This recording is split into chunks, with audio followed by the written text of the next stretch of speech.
ദിനാഘോഷ പരിപാടിയിലേക്ക് ഏവർക്കും ഹൃദയപൂർവ്വം സ്വാഗതം.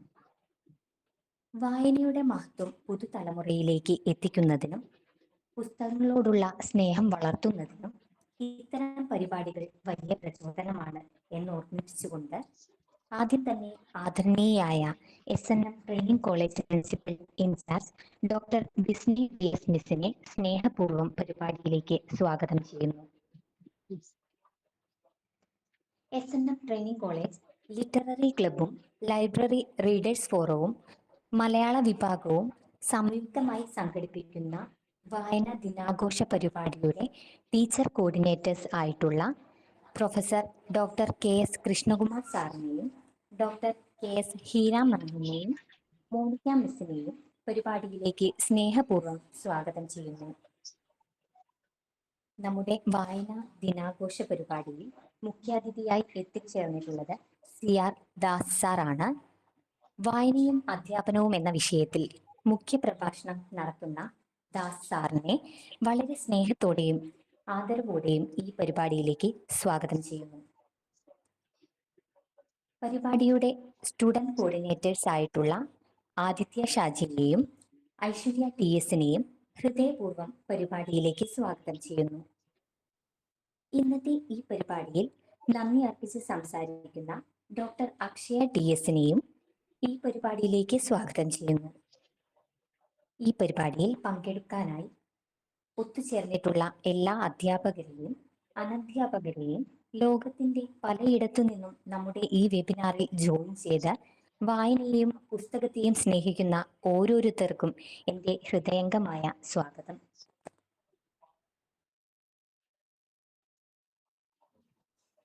നന്ദി അഖില. ഇന്നത്തെ പരിപാടിയുടെ അധ്യക്ഷ സ്ഥാനം അലങ്കരിക്കുന്ന നമ്മുടെ ആദരണീയയായ college principal in charge doctor Bisni PS മിസ്സിനെ വായനാ ദിനത്തിന്റെ സന്ദേശം പകരാനായി സ്നേഹപൂർവ്വം ക്ഷണിക്കുന്നു.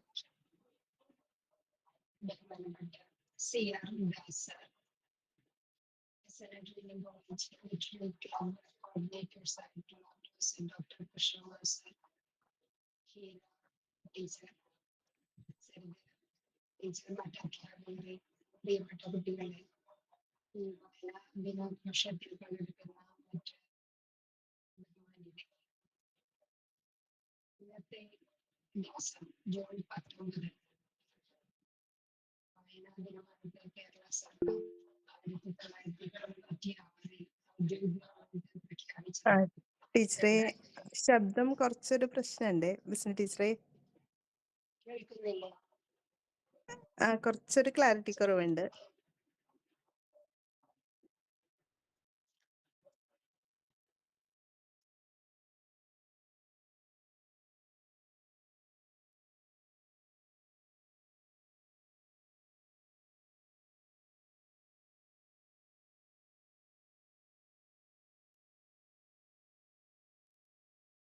കേൾക്കുന്നുണ്ടോ? കേൾക്കാം ടീച്ചറെ. 2017 ദേശീയ വായനാ ദിനമായിട്ട് കേന്ദ്ര സർക്കാർ രൂപീകരിച്ചിരിക്കുന്നത്. അപ്പോൾ ഇതില് PR പണിക്കരുടെ ഗ്രന്ഥശാല പ്രസ്ഥാനത്തിന്റെ ഉപജ്ഞാതാവും പിതാവുമായി അറിയപ്പെടുന്ന അദ്ദേഹത്തിന്റെ ജീവിതത്തിന്റെ ഒരു തപസ്യയുടെ ഫലമായിട്ടാണ് അദ്ദേഹത്തിന്റെ ഓർമ്മ ദിനത്തെ ഹെഡ്സെറ്റ് ഒന്ന് മാറ്റി വെക്കോ?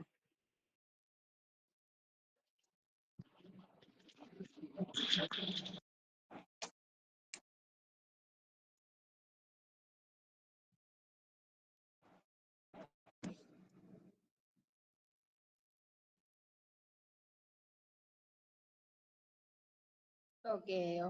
കേൾക്കാൻ പറ്റുന്നുണ്ട് ഇപ്പോ? കേൾക്കാൻ പറ്റുന്നുണ്ട്. കേൾക്കാൻ ബുദ്ധിമുട്ടുണ്ടോ? ക്ലിയർ ആണ് ടീച്ചറെ. ക്ലിയർ ആണ്. PR പണിക്കർ സാറിന്റെ ചരമദിനം ജൂൺ 19 വായനാ ദിനമായി ആഘോഷിക്കുന്ന വേളയിൽ അദ്ദേഹത്തിന്റെ ഒരു തപസ്യ നമ്മളെ സംബന്ധിച്ചിടത്തോളം എത്രമാത്രം പ്രാധാന്യം അർഹിക്കുന്നതാണെന്ന് അദ്ദേഹത്തിന്റെ ആ നീണ്ട ജീവിതത്തിലെ യാത്ര വെളിപ്പെടുത്തുന്നതാണ്. 1945 സെപ്റ്റംബറിലാണ് അദ്ദേഹം തിരുവിതാംകൂർ ഗ്രന്ഥശാല സമ്മേളനം സംഘടിപ്പിച്ചത്. 1947 ഗ്രന്ഥശാല സംഘം രജിസ്റ്റർ ചെയ്തു. അതുപോലെ 49 ജൂലൈ മാസത്തിൽ തിരുക്കൊച്ചി ഗ്രന്ഥശാല സംഘം ഉണ്ടാക്കി. 58 കേരള ഗ്രന്ഥശാല സംഘവും രൂപീകരിച്ചു. ഇങ്ങനെ ഒരു നീണ്ട കാലത്തെ പരിശ്രമത്തിലൂടെ അദ്ദേഹം ഈ ഗ്രന്ഥശാല ഓരോ ഗ്രാമത്തിലും, കേരളത്തിലെ ഓരോ ഗ്രാമത്തിലും ഗ്രന്ഥശാല വേണമെന്ന് ആഗ്രഹിക്കുകയും അതിനായിട്ട് നീണ്ട പരിശ്രമം നടത്തുകയും ചെയ്തു. അപ്പോൾ അതുപോലെ തന്നെ കേരളത്തിലെ ഓരോ ജനതയുടെയും സാക്ഷരത ഉറപ്പുവരുത്തുന്നതിനായിട്ട് അനൗപചാരിക വിദ്യാഭ്യാസ പദ്ധതിക്കും രൂപം കൊടുത്തു. അപ്പൊ ഇത്രയും നീണ്ട പരിശ്രമത്തിലൂടെ നമ്മുടെ നാട്ടിലൂടെ സഞ്ചരിച്ച അദ്ദേഹം കുട്ടികളോട് വായനയുടെ പ്രാധാന്യത്തെ പറ്റിയും വേഗത്തോടെ ചിന്തിക്കുന്നതിനെ പറ്റിയിട്ടും ഉദ്ബോധനം നടത്തുകയാണ് ചെയ്തത്. അപ്പോൾ ഇത്തരത്തിലുള്ള വ്യക്തികളുടെ ജീവിതം നമ്മൾ ഓരോരുത്തർക്കും വഴികാട്ടിയാണ്. അപ്പോ അതേപറ്റി ഇന്നത്തെ ദിവസത്തിൽ നമ്മൾക്കറിയാം, നമ്മുടെ ഓരോ പത്രം എടുത്തു നോക്കുമ്പോഴും എത്രമാത്രം വായനാ ദിനത്തെ പ്രോത്സാഹിപ്പിക്കുന്ന പരിപാടികളാണ് അതിൽ സംഘടിപ്പിക്കുന്നതെന്ന്.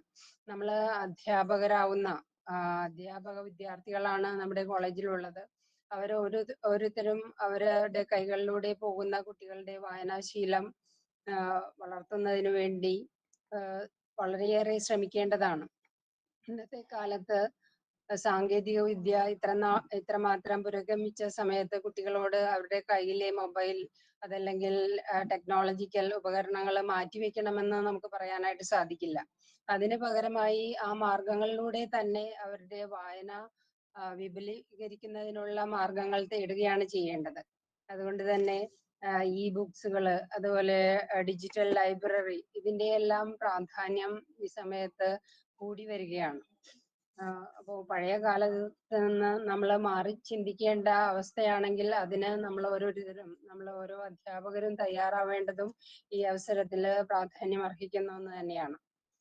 നമ്മുടെ കോളേജിനെ സംബന്ധിച്ചിടത്തോളം വായനയെ പ്രോത്സാഹിപ്പിക്കുക എന്നത് ഒരു ദിവസത്തിന്റെ അതല്ലെങ്കിൽ ഒരാഴ്ചയുടെ മാത്രം പ്രവൃത്തിയല്ല. ഇപ്പൊ നിങ്ങൾക്ക് ഓരോരുത്തർക്കും അറിയാം, നമ്മുടെ കോളേജിലെ കൃഷ്ണകുമാർ സാറും ഹീര ടീച്ചറും ഇതുപോലെ തന്നെ ചരിത്രത്തിന്റെ താളുകളിൽ ചിലപ്പോൾ രേഖപ്പെടുത്തിയേക്കാം അവരുടെ വ്യാഴാഴ്ച വായനാഴ്ച എന്നുള്ള പരിപാടി ഇപ്പോ 5 വർഷത്തോളം യാതൊരു മുടക്കവും കൂടാതെ തുടർന്നുകൊണ്ടിരിക്കുന്ന ഒന്നാണ്.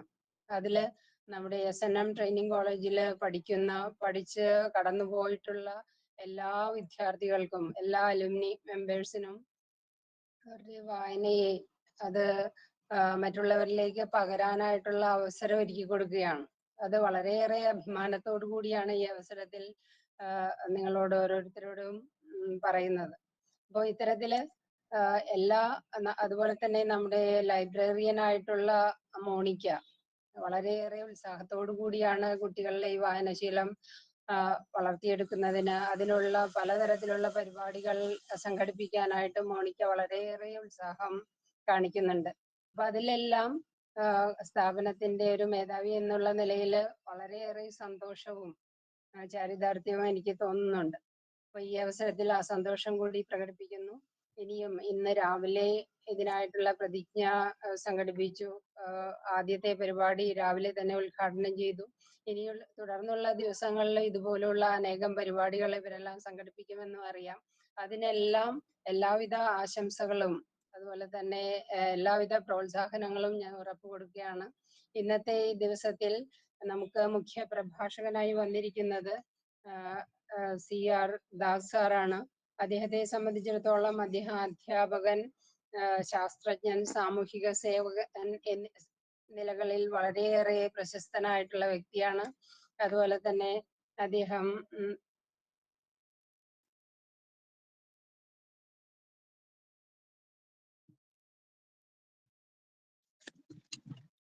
കേരള സാഹിത്യ അക്കാദമിയുടെ പുരസ്കാര ജേതാവ് കൂടിയാണ്. അദ്ദേഹത്തെ വളരെയേറെ സന്തോഷത്തോടു കൂടി ഈ പ്രഭാഷണത്തിലേക്ക് സ്വാഗതം ചെയ്യുന്നു. അദ്ദേഹം വായനയും അധ്യാപനവും എന്ന വിഷയത്തിലാണ് ഇന്നത്തെ പ്രഭാഷണം നടത്തുന്നത്. വളരെയേറെ സന്തോഷത്തോടു കൂടി അദ്ദേഹത്തെ ഇന്നത്തെ പരിപാടിയിലേക്ക് സ്വാഗതം ചെയ്തുകൊണ്ട് എല്ലാവർക്കും ഒരിക്കൽ കൂടി എല്ലാവിധ വായനാ ദിന ആശംസകളും നേർന്നുകൊണ്ട് നിർത്തുന്നു. നന്ദി, നമസ്കാരം.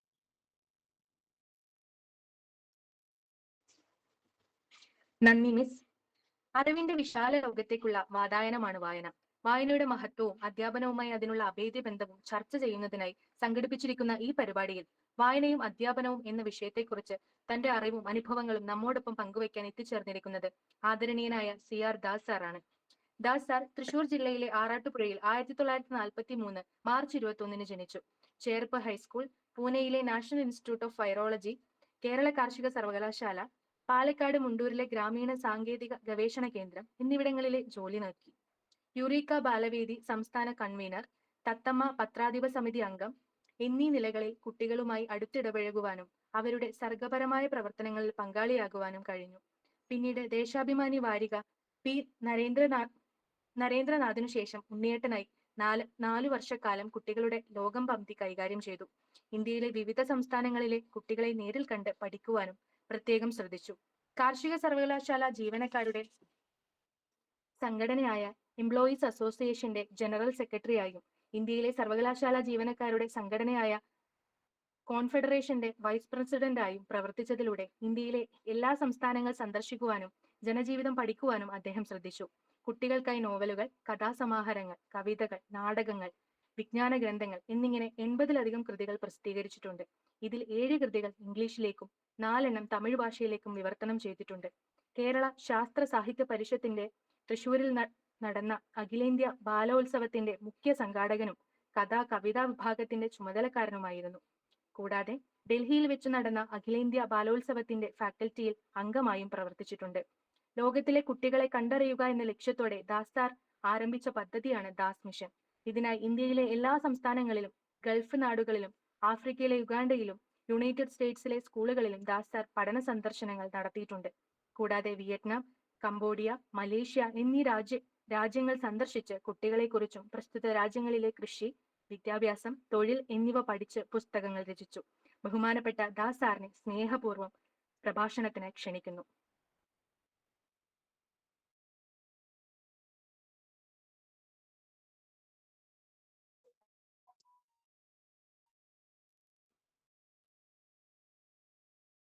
അപ്പൊ ഞാൻ ആരംഭിക്കാം. എങ്ങനെ ശരിക്ക് കേൾക്കുന്നുണ്ടോ? ഹലോ, ശരിക്ക് കേൾക്കുന്നുണ്ടോ? കേൾക്കുന്നുണ്ട്. കേൾക്കുന്നുണ്ട്. അപ്പോൾ നമ്മളോട് സംസാരിച്ച പ്രിൻസിപ്പൽ, അതുപോലെ തന്നെ നാളത്തെ കുട്ടികളെ പഠിപ്പിക്കുന്ന അധ്യാപകരുടെ ഒരു വലിയ കൂട്ടായ്മ ഞാനിവിടെ കാണുന്നുണ്ട്. SNM ലൈബ്രറി കോളേജിലെ പ്രവർത്തനങ്ങൾ ഏറ്റവും എനിക്ക് ആവേശം തോന്നിയത് വ്യാഴാഴ്ച വായനാഴ്ച എന്ന നിങ്ങളുടെ മുദ്രാവാക്യവും പ്രവർത്തനങ്ങളുമാണ്. നിങ്ങളെല്ലാം കാണുമ്പോഴും അതുപോലെ തന്നെ സന്തോഷിക്കുമ്പോഴും ഒരു പ്രധാനപ്പെട്ട കാര്യം എനിക്ക് നിങ്ങളോട് പറയാനുള്ളത്, എൻ്റെ അയൽവക്കക്കാരായ 2 വ്യക്തികളും ഇവിടെ നമ്മുടെ ഈ കൂട്ടായ്മയിൽ പങ്കെടുക്കുന്നുണ്ട്. ഒന്ന് ഡോക്ടർ എൻജനസ് കരിപ്പായി, അദ്ദേഹത്തിന്റെ മുഖം എൻ്റെ മുമ്പിലുണ്ട്. ഇപ്പോൾ ഞാൻ വിളിച്ചിട്ട് എനിക്ക് കിട്ടിയില്ല. ഞാൻ 2 പ്രാവശ്യം ഡോക്ടർ എസ്റ്റലിറ്റയും വിളിച്ചിരുന്നു. അതുപോലെ തന്നെ ഡോക്ടർ എസ്റ്റലിറ്റയും ഇവിടെ ഉണ്ട്. നിങ്ങളുടെ നാട്ടുകാരാണെങ്കിലും ഞങ്ങൾ ദീർഘകാലത്തെ ബന്ധങ്ങളിലൂടെ ജീവിതത്തിന്റെ വിവിധ വിഷയങ്ങളെ ആസ്പദമാക്കിയിട്ട് ഞങ്ങൾ ധാരാളം ചർച്ചകളും ധാരാളം പ്രവർത്തനങ്ങളും നടത്തിയിട്ടുള്ള സന്തോഷം. അപ്പൊ അതുകൊണ്ട് ഞാൻ ഒറ്റയ്ക്കല്ല, ഞങ്ങൾ 3 പേരും കൂടിയും ഇവിടെ ഉണ്ട് എന്ന സന്തോഷം കൂടി. ഇന്ന് പ്രിൻസിപ്പൽ പറഞ്ഞ പോലെ PN പണിക്കരുടെ ഓർമ്മദിനം കൂടിയാണ്. നിങ്ങളെല്ലാം മനസ്സിലാക്കുന്ന പോലെ ആദ്യം കേരളാണ് ഈ വായനാ ദിനം ആചരിച്ചിരുന്നത്. പ്രത്യേകിച്ചും ഗ്രന്ഥശാല സംഘം, ഇപ്പൊ ഗ്രന്ഥശാല കൗൺസിൽ എന്നറിയപ്പെടുന്ന ഈ സംഘത്തില് ഇന്ന് ആരംഭിക്കുന്ന വായനാ ദിനം PN പണിക്കരുടെ ചരമദിനമാണെന്ന് നമുക്ക് നന്നായിട്ട് അറിയാം. ഞാൻ ഇന്ത്യയിലെ വിവിധ സംസ്ഥാനങ്ങളിലും ലോകത്തിലെ ഒരു 10-14 രാജ്യങ്ങളിലും സന്ദർശനം നടത്തിയപ്പോൾ ഞാനൊന്ന് പഠിക്കാൻ ശ്രമിച്ചു. എന്താണ്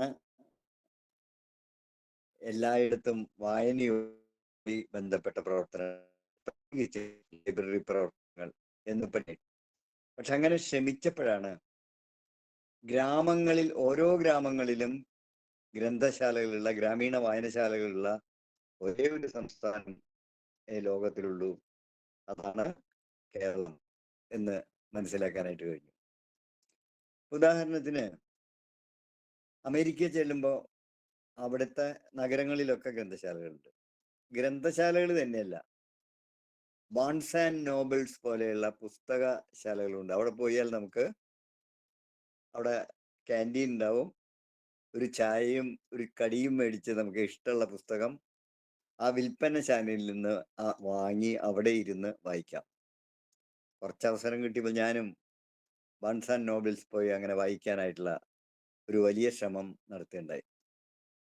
ഓസ്ട്രേലിയയിലാണ് ഞാൻ ഏറ്റവും വലിയ ലൈബ്രറി എനിക്ക് കാണാൻ കഴിഞ്ഞത്.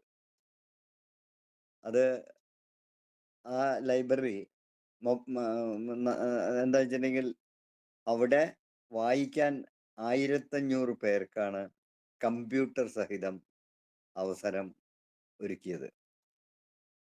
അപ്പൊ ഇത് കണ്ടപ്പോഴേ അതിൽ 500 കുട്ടികൾക്കായിരുന്നു. 1500 ഇതുള്ളതിൽ 500 കുട്ടികൾക്കായിരുന്നു. നമ്മുടെ ഇവിടെ ലൈബ്രറികളിലൊക്കെ ഒരു കമ്പ്യൂട്ടർ എന്നൊരു ശ്രമം നടത്തുന്നുണ്ട്. ഗ്രാമങ്ങളിലൊക്കെ ധാരാളം പ്രവർത്തനങ്ങൾ നടക്കുന്നുണ്ട്. ഇത്തവണ വായനയ്ക്ക് വേണ്ടിയിട്ടാണ് ഗ്രന്ഥശാല കൗൺസിൽ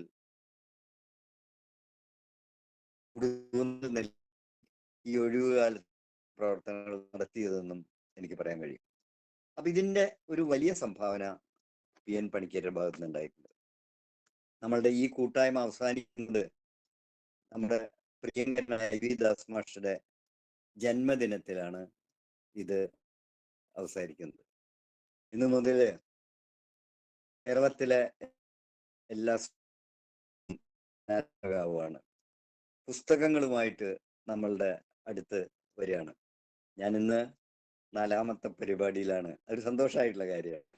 നേരിട്ടും സ്കൂളുകളിൽ തന്നെ മോഡൽ ഗേൾസ് ഹൈസ്കൂളിൽ നിന്ന് തുടങ്ങി, അതുപോലെ തന്നെ താണിക്കുളം സ്കൂൾ തുടങ്ങി, മടക്കത്തറ പഞ്ചായത്തിന്റെ കീഴിലുള്ള മുഴുവൻ സ്കൂളുകളിലെയും കുട്ടിക്കൂട്ടുകാരുടെ കൂട്ടായ്മയും കൂടി പങ്കെടുത്തിട്ടാണ് ഞാൻ ഓൺലൈനായിട്ട് നിങ്ങളോടൊപ്പം അല്പം സംവദിക്കാൻ തീരുമാനിച്ചിട്ടത്.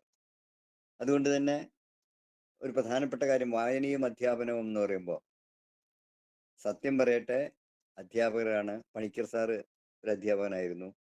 അധ്യാപകരാണ് നമ്മുടെ നാട്ടിൽ പ്രധാനമായിട്ടും മാറ്റങ്ങൾ ഉണ്ടാക്കുന്നത്.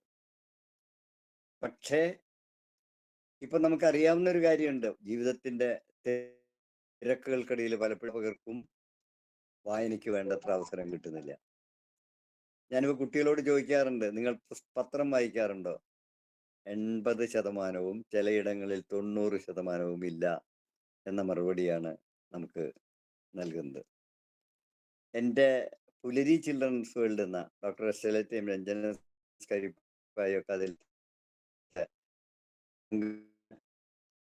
ആ പ്രസ്ഥാനത്തെ സംബന്ധിച്ചിടത്തോളം 2 ഗ്രന്ഥശാലകളുണ്ട്. അതിലൊരു ഗ്രന്ഥശാല വൈലോപ്പള്ളി ശ്രീധരമേനന്റെ ഓർമ്മയ്ക്കുള്ള ഒരു ഡിജിറ്റൽ ലൈബ്രറിയാണ്. അദ്ദേഹത്തിന്റെ എല്ലാ പുസ്തകങ്ങളും പുലരിക്കാണ് കിട്ടിയത്.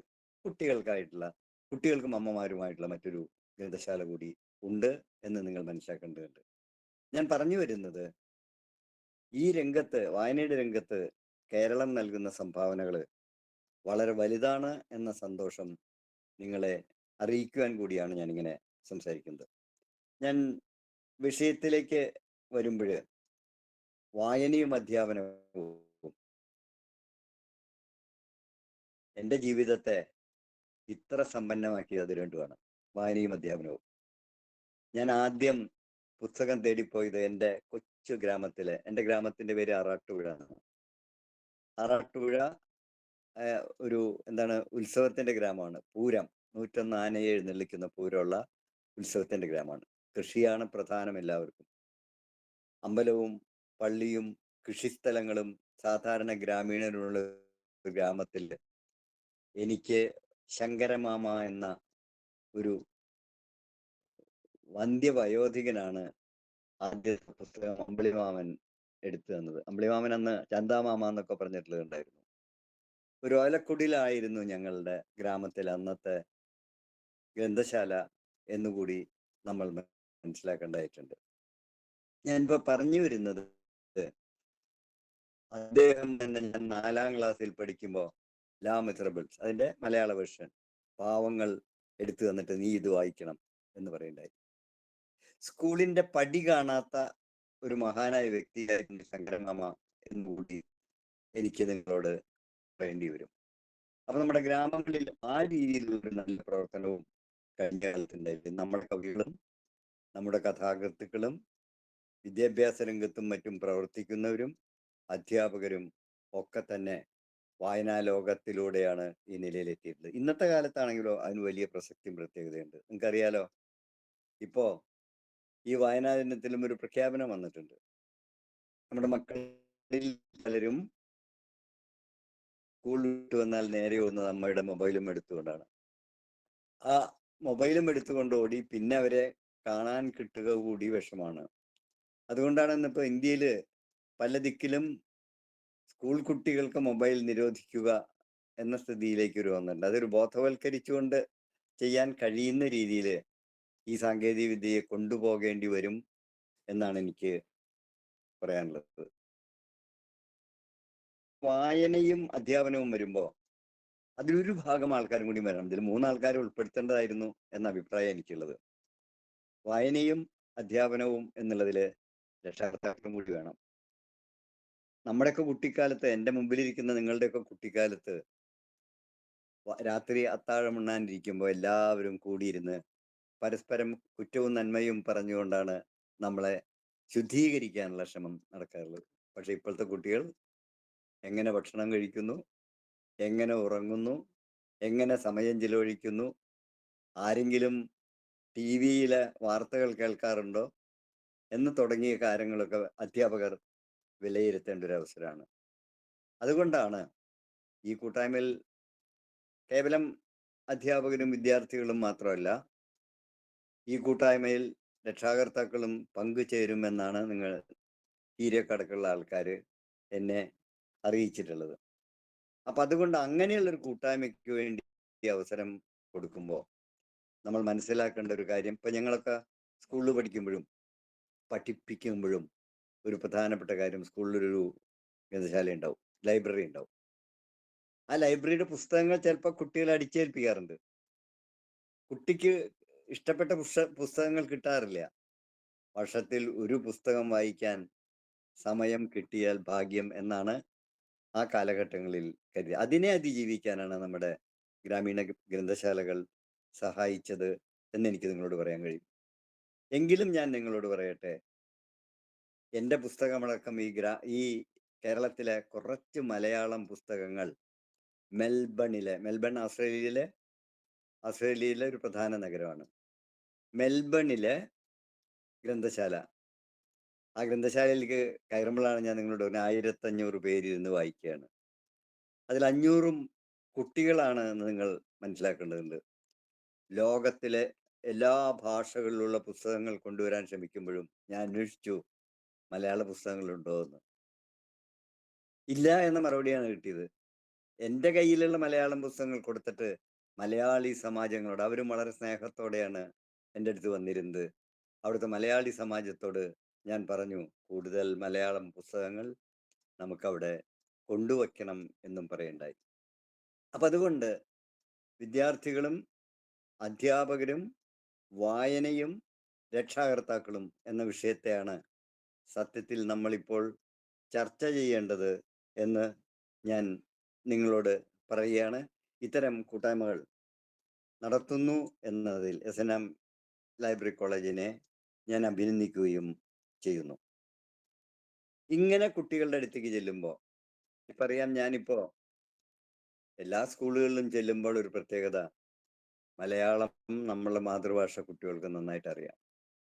പക്ഷേ ഭൂരിപക്ഷം എന്നല്ല, മിക്കവാറും കുട്ടികളൊക്കെ ഇപ്പൊ പഠിക്കുന്നത് ഇംഗ്ലീഷ് മീഡിയത്തിലാണ്. പക്ഷെ അവർക്ക് മലയാളം നന്നായിട്ട് അറിയാം.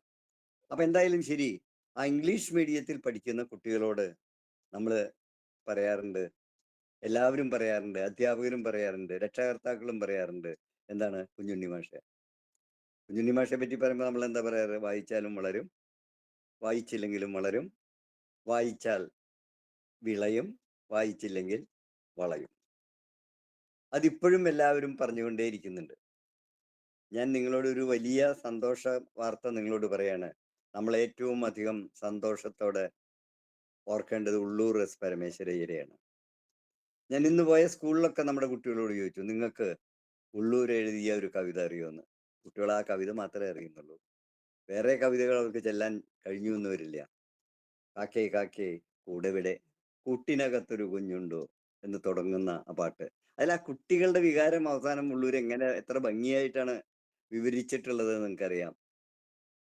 കുഞ്ഞേ കുഞ്ഞേ നീ തരുമോ നിന്നുടെ കയ്യിലെ നെയ്യപ്പം, ഇല്ല തരില്ലീ നെയ്യപ്പം അയ്യോ കാക്കേ പറ്റിച്ചോന്നല്ല പറ്റിച്ചേ എന്ന് ആണ് കുട്ടി കൊണ്ട് പാടി. ഇത് കുട്ടികൾ പാടുന്നു, അവർ രക്ഷകർത്താക്കൾ പാടുന്നു, അധ്യാപകർ പാടുന്നു. ഇങ്ങനൊരു പാട്ട് ചിലപ്പോ കൂകു കൂകു തീവണ്ടി എഴുതിയ ഗോപാലകൃഷ്ണനെ പോലെ, ഞങ്ങളുടെ തൃശ്ശൂരിലുള്ള കോലടിയിലുണ്ടായിരുന്ന ഗോപാലകൃഷ്ണനെ പോലെ ഉള്ളവരും പാടിയിട്ടുണ്ടായിരിക്കും. വയലോപ്പള്ളി തന്നെ 104 കവിതകൾ കുട്ടികൾക്കായി എഴുതിയിട്ടുണ്ട്. അങ്കണത്തൈമാവിൽ നിന്ന് തുടങ്ങിയിട്ട് പ്രകൃതിയെ പറ്റും മനുഷ്യനെ പറ്റിയും കാടിനെ പറ്റിയിട്ടും ഒക്കെ തന്നെ എഴുതിയിട്ടുണ്ട് എന്ന് നമുക്ക് മനസ്സിലാക്കാനായിട്ട് കഴിയും. അത് മലയാള ഭാഷയിൽ മാത്രമല്ല കേട്ടോ. ചാൾസ് ഡിക്കനൊക്കെ ഞങ്ങളെ ഏറ്റവും അധികം കുട്ടികളായിരുന്നപ്പോ ആ കഥകളൊക്കെ തന്നെ ഏറ്റവും അധികം ആകർഷിച്ചിരുന്നതാണ് എന്നും എനിക്ക് പറയാൻ കഴിയും. അതുകൊണ്ട് ഞാൻ കുഞ്ഞുണ്ണി മാഷയുടെ ഈ വരികളെ ഉദ്ധരിച്ചുകൊണ്ട് കുട്ടികൾക്കായി ചില വരികൾ ഇപ്പൊ വിദ്യാലയങ്ങളിൽ പോകുമ്പോൾ, ഗ്രന്ഥശാലകളിൽ പോകുമ്പോൾ ചൊല്ലിക്കൊടുക്കാറുണ്ട്. ഞാൻ പ്രിയപ്പെട്ട അധ്യാപകർക്കായി അത് സമർപ്പിക്കുകയാണ്. അതിലത്തെ ആദ്യത്തെ വരികൾ വായിച്ചു വായിച്ചു വളരണം കൂട്ടരെ വാനോളം എത്തുവാൻ കൂട്ടുകാരെ എന്നാണ്.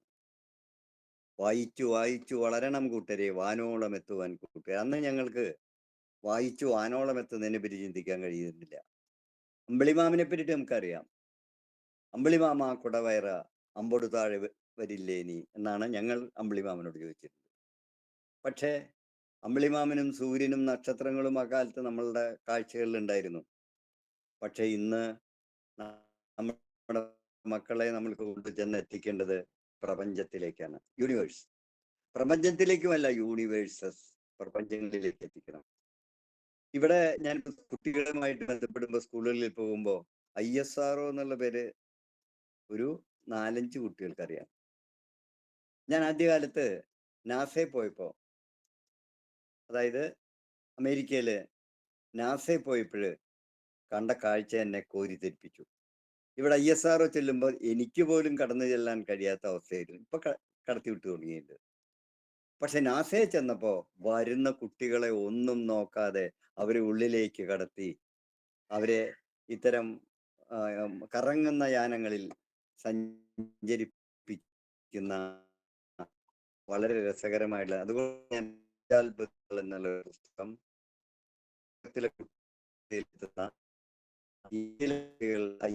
എത്തുന്ന ഒരു പുസ്തകം എഴുതാൻ ശ്രമിച്ചത്. അതുകൊണ്ട് ഇന്നത്തെ കുട്ടികളുടെ വായന അവരെ പ്രപഞ്ചങ്ങളിലേക്ക് എത്തിക്കാനായിരിക്കണം. അതിനനുസൃതമായിട്ടുള്ള പ്രവർത്തനങ്ങൾ വേണം. അങ്ങനെ വേണ്ടുമ്പോൾ എന്ത് വേണം? പ്രകൃതി വേണം. പ്രകൃതി തന്നെ കുട്ടിയോട് ആദ്യം നമുക്ക് പറയാൻ കഴിയുക വീടിന്റെ മുമ്പിൽ ഒരു കൊച്ചു പൂന്തോട്ടം ഉണ്ടാക്കണം എന്നാണ്. എന്തിനാണെന്നറിയോ? എന്തൊരു ചന്തം പൂന്തോട്ടം. ഇപ്പൊ നിങ്ങൾ നോക്കൂ, രണ്ടാമത്തെ അല്ല അതിനെ നോക്കൂ എന്ന് പറഞ്ഞാൽ ചെമ്പരത്തിയുടെ നിറം എന്താന്ന് ചോദിച്ചാൽ ഇപ്പൊ നിങ്ങളോട് എനിക്ക് ചോദിക്കാൻ കഴിയുന്നില്ല. ചെമ്പരത്തിയുടെ നിറം എല്ലാവർക്കും അറിയാം, ചുമപ്പ് എന്നെല്ലാവരും പറയും. പക്ഷേ ചെമ്പരത്തിക്ക് ചുവപ്പ് നിറമുള്ളൂ, ഹൈബിസ്കസിന് അതിന് മഞ്ഞ നിറമുണ്ട്, അതിന് നീല നിറമുണ്ട്, അതിന് വെള്ള നിറമുണ്ട്. പക്ഷെ നമ്മൾ മനസ്സിലാക്കേണ്ടത് മുല്ലപ്പൂവിന് വെള്ള നിറമാണ്. പക്ഷെ വെള്ള നിറത്തേക്കാൾ മഹത്തരമായ ഒരു കഴിവ് മുല്ലപ്പൂവിനുണ്ട് എന്ന് ചെമ്പരത്തിപ്പൂ പറഞ്ഞാലോ? ചേച്ചിയാണ് ചെമ്പരത്തിപ്പൂവ്. അതായത് നല്ല മണമുണ്ട് എന്ന വസ്തുത. ഞങ്ങളിപ്പോ ഒരു പഠനം നടത്തുമ്പോൾ, ഡോക്ടർ എസ്റ്റലിറ്റ അടക്കം ഒരു പഠനം നടത്തുമ്പോൾ 100-ലധികം പൂക്കളെ കുട്ടികൾക്ക് കൊടുക്കാൻ വേണ്ടിയിട്ട് 100 പൂക്കൾ എന്ന കവിതകളും പാട്ടുകളും ഒക്കെ ഉള്ള ഒരു പരിപാടി ആവിഷ്കരിക്കാൻ ശ്രമിക്കുമ്പോൾ, അതിന്റെ ശാസ്ത്രീയ നാമം എഴുതാൻ ശ്രമിക്കുമ്പോൾ ഒരു 10-20 പൂക്കൾ കഴിഞ്ഞാൽ അതിന് ശരിയായ മലയാളം പേര് പറയാൻ കഴിയില്ല എന്നാണ് മനസ്സിലാക്കേണ്ടത്. അപ്പൊ ഞങ്ങൾ കുട്ടികളുടെ അടുത്ത് ചെല്ലുമ്പോൾ ആദ്യം വായിച്ചു വായിച്ചു വളരണം എന്ന് പറയും വാനോളെത്താൻ. രണ്ടാമത് പറയാൻ അതാണ് ഏറ്റവും കാര്യം, അക്ഷരം തൊട്ടു തുടങ്ങാം നമുക്ക് ആകാശസീമയിലെത്താൻ എന്ന് കുട്ടികളോട് പാടിക്കൊടുക്കാറുണ്ട്. നിങ്ങളൊരു കാര്യം മനസ്സിലാക്കണം, ഞങ്ങളുടെ ലൈബ്രറിയിലൊക്കെ വരുമ്പോൾ കൂടുതലും മലയാളം പുസ്തകങ്ങളാണ്. പക്ഷെ വരുന്ന കുട്ടികൾ അവരെ അച്ഛനമ്മമാർ പഠിപ്പിച്ചത് ഇംഗ്ലീഷ് പുസ്തകമില്ലേ എന്ന് ചോദിക്കാനാണ്. അപ്പൊ ഇംഗ്ലീഷ് പഠിക്കുന്നതിന് നമ്മൾ എതിരല്ല കേട്ടോ, എല്ലാ ഭാഷയും പഠിക്കണം. പക്ഷേ നമ്മുടെ മാതൃഭാഷ നമ്മുടെ കുട്ടികൾ പഠിക്കണം, അതിലൂടെ ചിന്തിക്കാനും സ്വപ്നം കാണാനും നമ്മുടെ കുട്ടികൾക്ക് കഴിയുള്ളൂ എന്ന് ആദ്യം പഠിപ്പിക്കേണ്ടത് അച്ഛനമ്മമാരെയാണ്.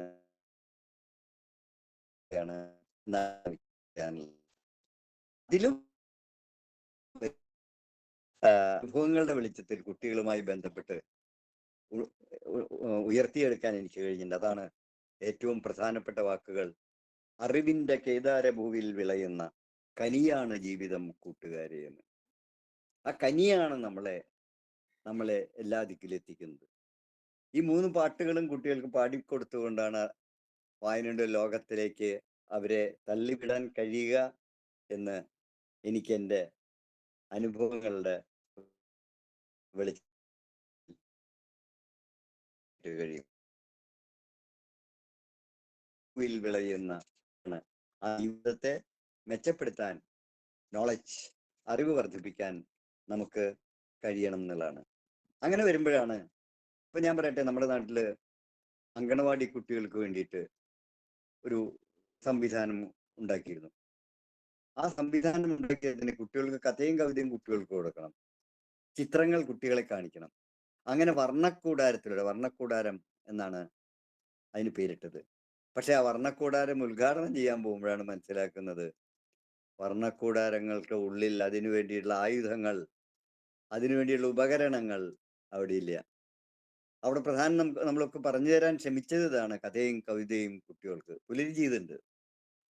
ഞാനും ഡോക്ടർ എൻജനസ് കരിപ്പായും ഷീലയൊക്കെ എസ്റ്റൽറ്റയും ഒക്കെ കൂടിയിട്ട്, അതുപോലെ തന്നെ അധ്യാപകരും കൂടുതൽ റിട്ടയർ ചെയ്തവരും ഒക്കെ കൂടിയിട്ട് ഈ പുലരിയുടെ ലോകം ഉണ്ടാക്കുമ്പോഴാണ് ഞങ്ങൾ കഥയും കവിതയും കുട്ടികൾക്ക് 9 അധ്യാപകർ ചേർന്നിട്ടാണ് അങ്ങനെ കുട്ടികൾക്ക്. അപ്പൊ എന്താണ് കുട്ടിക്ക് ഏറ്റവും ഇഷ്ടം? എന്തൊരു ചന്തം പൂന്തോട്ടം, ചേട്ടൻ നട്ടൊരു പൂന്തോട്ടം, ചേച്ചി നനയ്ക്കും പൂന്തോട്ടം എന്ന് പാടാനായിരിക്കും എന്ന് നിങ്ങൾ മനസ്സിലാക്കേണ്ടതുണ്ട്. അതുപോലെ തന്നെയാണ് ചലനം ചലനം പ്രപഞ്ച സത്യം എന്നും നമുക്ക് പാടാൻ കഴിയും എന്നുള്ളതാണ്. പ്രത്യേകിച്ചും ഒത്തുപിടിച്ചോളിൻ, ഒന്നായി നിന്നോളിൻ, അക്കരെ ഇക്കരെ എല്ലാം നോക്കി കണ്ടു നടന്നോളിൻ എന്ന് കുട്ടികൾക്ക് പാടിക്കൊടുത്തപ്പോൾ അത് നമ്മളുടെ 3ാം ക്ലാസ്സിലെ പാഠപുസ്തകത്തിൽ വന്നു. ആ പാഠപുസ്തകത്തിൽ വന്നപ്പോഴും കുട്ടികളെ അവർ ഒത്തുപിടിച്ചോളിൻ പാടി ധാരാളം അനുഭവവും എന്നെ സംബന്ധിച്ചിടത്തോളം ഉണ്ട്. അപ്പൊ അങ്ങനെ പറഞ്ഞു വരുമ്പോൾ കഥയും കവിതയും കുട്ടികൾക്ക് എന്ന് ഞാൻ നിങ്ങളോട് പറയുമ്പോൾ, അനുസൃതമായ കഥയും കവിതയുണ്ടോ? അമേരിക്കയിൽ ചെന്നപ്പോൾ 350 ബാലകഥകൾ ഉള്ള പുസ്തകം കണ്ടു, 350 ബാലകവിതകളുള്ള പുസ്തകം കണ്ടു. ഇവിടെ സാഹിത്യ പ്രവർത്തന സംഘത്തിന്റെ NBS നമ്മളും ഉണ്ടാക്കി. അതായത് 365 ബാലകഥകൾ അടങ്ങുന്ന പുസ്തകം. അതിൽ നമ്മൾ എല്ലാ കുട്ടികളുടെ എഴുത്തുകാരുടെയും കഥകളും കവിതകളുള്ള 2 പുസ്തകങ്ങൾ നമ്മൾ ഉണ്ടാക്കി. പക്ഷെ അതിന് വേണ്ടത്ര പ്രാധാന്യം നൽകാൻ നമ്മുടെ ഗ്രന്ഥശാലകൾക്കും കഴിഞ്ഞില്ല എന്നൊരു അനുഭവം കൂടി ഞാൻ നിങ്ങളെ അറിയിക്കുകയാണ്. അധ്യാപകർക്കാണ് ഈ ലോകത്തെ മാറ്റിമറിക്കാൻ കഴിയുക. അപ്പൊ വായനയെ പറ്റി പറയുമ്പോൾ ആദ്യ അധ്യാപകരെ ഓർക്കണം. അവിടെ ഞാൻ വീണ്ടും അടിവരയിട്ട് പറയുന്നു, രക്ഷാകർത്താക്കളും ഒപ്പെത്തണം. അധ്യാപകർ മാത്രം വിചാരിച്ചാൽ പറ്റില്ല, രക്ഷാകർത്താക്കളെ നമ്മളോടൊപ്പം നമുക്ക് കൊണ്ടുവരാൻ കഴിയണം. കുട്ടികളുടെ ലോകത്തെ അതിലൂടെ ഒന്നിപ്പിക്കാൻ കഴിയണം. അപ്പൊ കുട്ടിക്ക് കഥയും കവിതയും കുട്ടികളേക്കാൾ കുട്ടികൾക്ക് എന്ന് പറയുമ്പോൾ ഇതിന് വലിയ പ്രസക്തിയുണ്ട് എന്നുകൂടി നിങ്ങളോട് പറയാണ്. ടോൾസ്റ്റോയുടെ യുദ്ധവും സമാധാനവും ഉണ്ട്, എന്നും പ്രസക്തിയുള്ളതാണത്. അതുപോലെ തന്നെ മിസറബിൾസ്, പാവങ്ങൾ, അതിനും ഇപ്പോഴും പ്രസക്തിയുണ്ട്. കുറച്ച് നീളം കൂടുതലാണ് ആ നോവലിൽ നിന്ന് നമുക്ക് തോന്നിയേക്കാം, പക്ഷെ എന്നും അതിന് പ്രസക്തിയുണ്ട്. എൻ്റെ സത്യാന്വേഷണ പരീക്ഷണങ്ങൾ ഗാന്ധിജിയുടെ വലിയ പ്രസക്തിയാണുള്ളത്.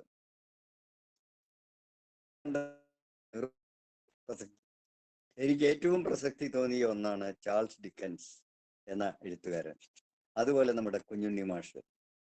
ഇങ്ങനെ ഉള്ള ഒരു വലിയ കൂട്ടായ്മയെ ഉപയോഗിക്കാൻ അധ്യാപകർക്ക് കഴിഞ്ഞാൽ, അത് കുട്ടികളുമായി പങ്കുവയ്ക്കാൻ നമുക്ക് കഴിഞ്ഞാൽ വലിയ അത്ഭുതങ്ങൾ നമുക്കുണ്ടാക്കാൻ കഴിയും എന്ന വിശ്വാസം കൂടി എനിക്കുണ്ട്. പിന്നെ അതുപോലെ തന്നെയാണ്, അപ്പോൾ നമുക്ക് എന്താണ്, പുസ്തക വായനയും പത്രവായനയും വരുമ്പോൾ എല്ലാ പുസ്തകവും പത്രവും വായിക്കണം നമുക്ക് പറയാൻ കഴിയില്ല. അതുപോലെ തന്നെ ടി വിയിലൂടെ ഏതെങ്കിലും നല്ല വാർത്തകൾ, നിങ്ങൾക്ക് ഇഷ്ടപ്പെടുന്ന വാർത്തകൾ, ധാരാളം കെട്ടിച്ചമച്ച വാർത്തകൾ ഉണ്ടെങ്കിലും ശരി, അതൊന്ന് മനസ്സിലാക്കാൻ കഴിയുന്ന ഒരു സ്ഥിതി നമുക്ക് ഉണ്ടാകേണ്ടത് ഘട്ടത്തിൽ നിങ്ങൾ ചിന്തിക്കേണ്ടതുണ്ട്. അതെന്നെ ഏറ്റവും അനുഭവം തന്നത് വിയറ്റ്നാം കണ്ടപ്പോഴും, അതെനിക്ക് അനുഭവം തന്നത് കംബോഡിയ കണ്ടപ്പോഴും, അതെനിക്ക് അനുഭവം തന്നത് മലേഷ്യ കണ്ടപ്പോഴും ഒക്കെ തന്നെ വായനയോട് പോലെയുള്ള ജീവിതാനുഭവങ്ങൾ വിദ്യാലയങ്ങൾ കൂടി പങ്കുവെക്കാൻ എനിക്ക് കഴിഞ്ഞിട്ടുണ്ട്.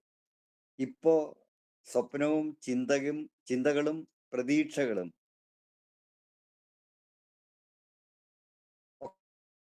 സൈക്കോളജിയും ന്യൂറോ സയൻസും ഒക്കെ തന്നെ അതിനുള്ള പ്രാധാന്യം നമ്മളുടെ മുമ്പിൽ വരുന്നത്. സയൻസിന്റെ കാര്യത്തിൽ വലിയ പ്രത്യേകതയുണ്ട്, പ്രത്യേകിച്ചും കോഗ്നിറ്റീവ് സയൻസ് കൂടുതൽ പഠന വിഷയമാക്കാൻ നമ്മുടെ അധ്യാപകർക്ക് കഴിയണം എന്ന ഒരു അഭിപ്രായമുണ്ട്. അങ്ങനെ വരുമ്പോഴാണ് ഈ ജീവിതാനുഭവങ്ങൾ എഴുതാനും കുട്ടികൾക്കും അധ്യാപകർക്കും കഴിയുന്ന രീതിയിലുള്ള ഒരു സംവിധാനം ഉണ്ടാക്കണം എന്നെനിക്ക് പറയാനുള്ളത്. ഞാൻ കുട്ടികൾക്ക് കഥ പറഞ്ഞു കൊടുക്കുമ്പോൾ നിങ്ങൾ വെറുതെ ഒന്ന് മനസ്സിലാക്കാൻ ആ കഥ ഞാൻ നേരത്തെ പറഞ്ഞ പോലെ ഒരു ചെമ്പരത്തിയുടെയും മുല്ലപ്പൂവിന്റെയും കഥയാണ്. ഇന്നും ഞാൻ കുട്ടികളോട് പറഞ്ഞു കൊടുത്ത കഥയാണ്. ഈ കഥ അമ്മമാർക്ക് പറഞ്ഞു കൊടുക്കാം, മുത്തച്ഛന്മാർക്കും മുത്തശ്ശിമാർക്കും അച്ഛന്മാർക്കും ഒക്കെ പറഞ്ഞു കൊടുക്കാം. ഈ കഥ എന്താണ്? ചേച്ചിക്കുട്ടി വീടിന് മുമ്പിൽ ഒരു ചെമ്പരത്തിക്കമ്പ് നട്ടു എന്നാണ് കഥ പറയുന്നത്. അപ്പൊ ആ ചെമ്പരത്തിക്കമ്പ് നട്ടിട്ട് അത് വളരണമെങ്കിൽ വെള്ളം ഒഴിക്കണം, വളരണം. അപ്പൊ അങ്ങനെ വെള്ളവും ഒഴിച്ചപ്പോ ആ ചെമ്പരത്തിക്കമ്പ് ചെടിയായി മാറാൻ തുടങ്ങി, ഇലകൾ വന്നു, മുകളിലേക്ക് പൊങ്ങിപ്പോയി. മുകളിലെത്തിയപ്പോൾ മുട്ടിട്ടു, പൂവായി. നിങ്ങൾക്ക് എല്ലാവർക്കും അറിയാം ചെമ്പരത്തിപ്പൂവിന്റെ നിറം എന്താ? ചുവപ്പ്. അപ്പോഴാണ് ഞങ്ങൾ വായനാ ലോകത്തിൽ കുട്ടികളോട് ബന്ധപ്പെടുമ്പോൾ പറയും, ചുവപ്പ് മാത്രമല്ല ചെമ്പരത്തിയുടെ നിറം, മറ്റു നിറങ്ങളും ചെമ്പരത്തിക്കുണ്ട് എന്ന് പറയാറുള്ളത്. പക്ഷെ എങ്കിലും ചെമ്പരത്തി ചേച്ചിയാണ്. മനുഷ്യനൊരു കുഴപ്പമുണ്ട് കേട്ടോ, മറ്റുള്ളവരുടെ കുറ്റം കാണാനാണ് ശ്രമിക്കുക. പക്ഷേ ഇവിടെ നമ്മൾ ചെമ്പരത്തി അവതരിപ്പിച്ചത് മറ്റുള്ളവരുടെ നന്മ കാണാനാണ്. ആ ചെമ്പരത്തിയുടെ അടുത്ത് കൊണ്ടുപോയിട്ട് അനിയൻ കുട്ടൻ ഒരു മുല്ലവള്ളി നട്ടു. മുല്ലവള്ളിയും പടർന്നു കയറിയതുമേ, പടർന്നുയരങ്ങളിലെത്തിയപ്പോഴാണ് ചെമ്പരത്തി ഇങ്ങനെ പൂത്തു നിൽക്കുന്നു, ചുവന്ന ചെമ്പരത്തി പൂവ്. അപ്പോ മുല്ലവള്ളി പറഞ്ഞു, ചെമ്പരത്തിപ്പൂവിനെ നോക്കി പറഞ്ഞു, ചേച്ചിയെ കാണാൻ എന്ത് രസ, നല്ല ചുവപ്പ്, നല്ല ഭംഗി എന്ന് പറഞ്ഞപ്പോഴാണ് ചെമ്പരത്തി ചേച്ചി ചുവട്ടിലേക്ക് നോക്കിയത്. മുല്ലപ്പൂവിനെ കണ്ടപ്പോൾ വലിയ സന്തോഷം തോന്നി. എന്നിട്ട് അനീത്തിയോട് പറഞ്ഞു, നിന്നെ കാണാൻ നല്ല ഭംഗിയുണ്ട് എന്ന് മാത്രല്ല നല്ല മണമുണ്ട് എന്ന് പറഞ്ഞു കൊടുത്തു എന്നൊരു കഥ പറയാറുണ്ട്. അപ്പോഴാണ് അവർ കെട്ടിപ്പിടിച്ചു. എന്നിട്ട് ആകാശത്തേക്ക് നോക്കി പറഞ്ഞു, ഞങ്ങൾക്ക് 2 ചിറകുകൾ കിട്ടിയിരുന്നെങ്കിൽ എന്ന് പറഞ്ഞു. ഈ കഥ കുട്ടികളോട് പറയുമ്പോൾ ഒരു വല്ലാത്ത അനുഭൂതിയാണ്. കുട്ടികളിൽ നിന്നും നമുക്കൊക്കെ മനസ്സിലാക്കാൻ കഴിയുക എന്നുകൂടി എനിക്ക് നിങ്ങളോട് പറയേണ്ടതായിട്ട് വരും. അപ്പൊ അതുകൊണ്ട് ഈ പുതുയുഗത്തിൽ ശാസ്ത്രത്തെ പറ്റിയിട്ടും ഞാൻ വേഗം പറഞ്ഞ് അവസാനിക്കുകയാണ്, നീട്ടി പറയുന്നതിൽ അർത്ഥമില്ല. കാൾ സാഗൻ ഈ പുതുയുഗത്തിലേക്ക് മാറുമ്പോൾ നമ്മൾ ഈ അതുപോലെ തന്നെ ഈ ലോകത്തിന്റെ മാറ്റങ്ങളെയും എങ്ങനെ കുട്ടികൾക്ക്, വിദ്യാർത്ഥികൾക്ക് സമ്മാനിക്കാമെന്ന് അധ്യാപകർ മനസ്സിലാക്കി കൊടുക്കേണ്ടതുണ്ട് എന്നാണ് എനിക്ക് പറയാനുള്ളത്.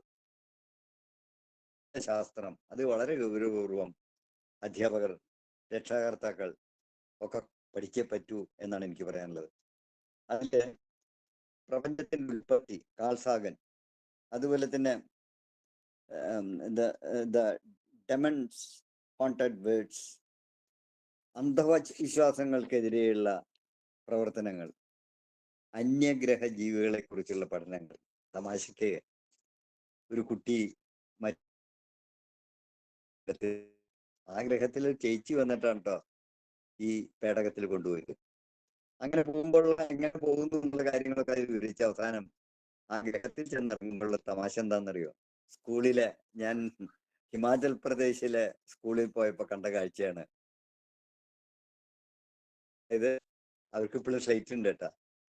ഇപ്പോഴത്തെ ലേറ്റസ്റ്റ് ആയിട്ട് 5-6 കൊല്ലത്തെ സ്ഥിതി എന്താണെന്ന് എനിക്കറിയില്ല. അപ്പൊ പരീക്ഷ കഴിഞ്ഞ് കുട്ടികൾ ഇറങ്ങി വരുമ്പോ കുറെ കുട്ടികൾക്ക് വട്ടപൂജ്യം മാർക്കാം. അധ്യാപകർ ശ്രദ്ധിക്കേണ്ടതാണ്. കുറെ കുട്ടികൾക്ക് 100 മാർക്കുണ്ട്. സ്വാഭാവികമായിട്ടും നമ്മൾ കരുതുക 100 മാർക്ക് കിട്ടിയ കുട്ടി പൊട്ടിച്ചിരിക്കുമെന്നും 0 മാർക്ക് കിട്ടിയ കുട്ടി പൊട്ടിക്കരയുമെന്നാണ് കരുതുക, നമ്മുടെ ഈ ജീവിതത്തെ ആസ്പദമാക്കി. പക്ഷെ നമ്മൾ കണ്ടത് അന്യഗ്രഹത്തിൽ ചെന്നപ്പോ 100 മാർക്ക് കിട്ടിയ കുട്ടി പൊട്ടിക്കരയുകയും 0 കിട്ടിയ കുട്ടി പൊട്ടിച്ചിരിക്കുകയും ചെയ്യണം. അവസാനാണ് അതിന്റെ സത്യം മനസ്സിലാക്കിയത്. കുട്ടികളോട് ചോദിച്ചപ്പോഴാണ് മനസ്സിലാക്കിയത് എന്തുകൊണ്ട് അങ്ങനെ സംഭവിച്ചു അവിടെ എന്ന് ചോദിച്ചപ്പോൾ അവർ പറഞ്ഞു തന്നെ എന്താണെന്നറിയോ? 100 എന്ന് പറഞ്ഞാൽ നമ്മുടെ 100 ശരിയല്ല. 100 എന്ന് പറഞ്ഞാൽ 100 തെറ്റാണ്. 0 എന്ന് പറഞ്ഞാൽ 0 തെറ്റാണ്. അപ്പൊ ചിരിയും കരച്ചിലും എങ്ങനെയുണ്ടാകും മനസ്സിലാവും എന്നൊക്കെയാണ്. അപ്പൊ ആ രീതിയിൽ ജീവിതത്തെ വ്യാഖ്യാനിക്കാൻ നമുക്ക് കുട്ടികളെ അങ്ങനെ വരുമ്പോഴാണ് എനിക്കൊരു കാര്യം പറയാനുള്ളത്.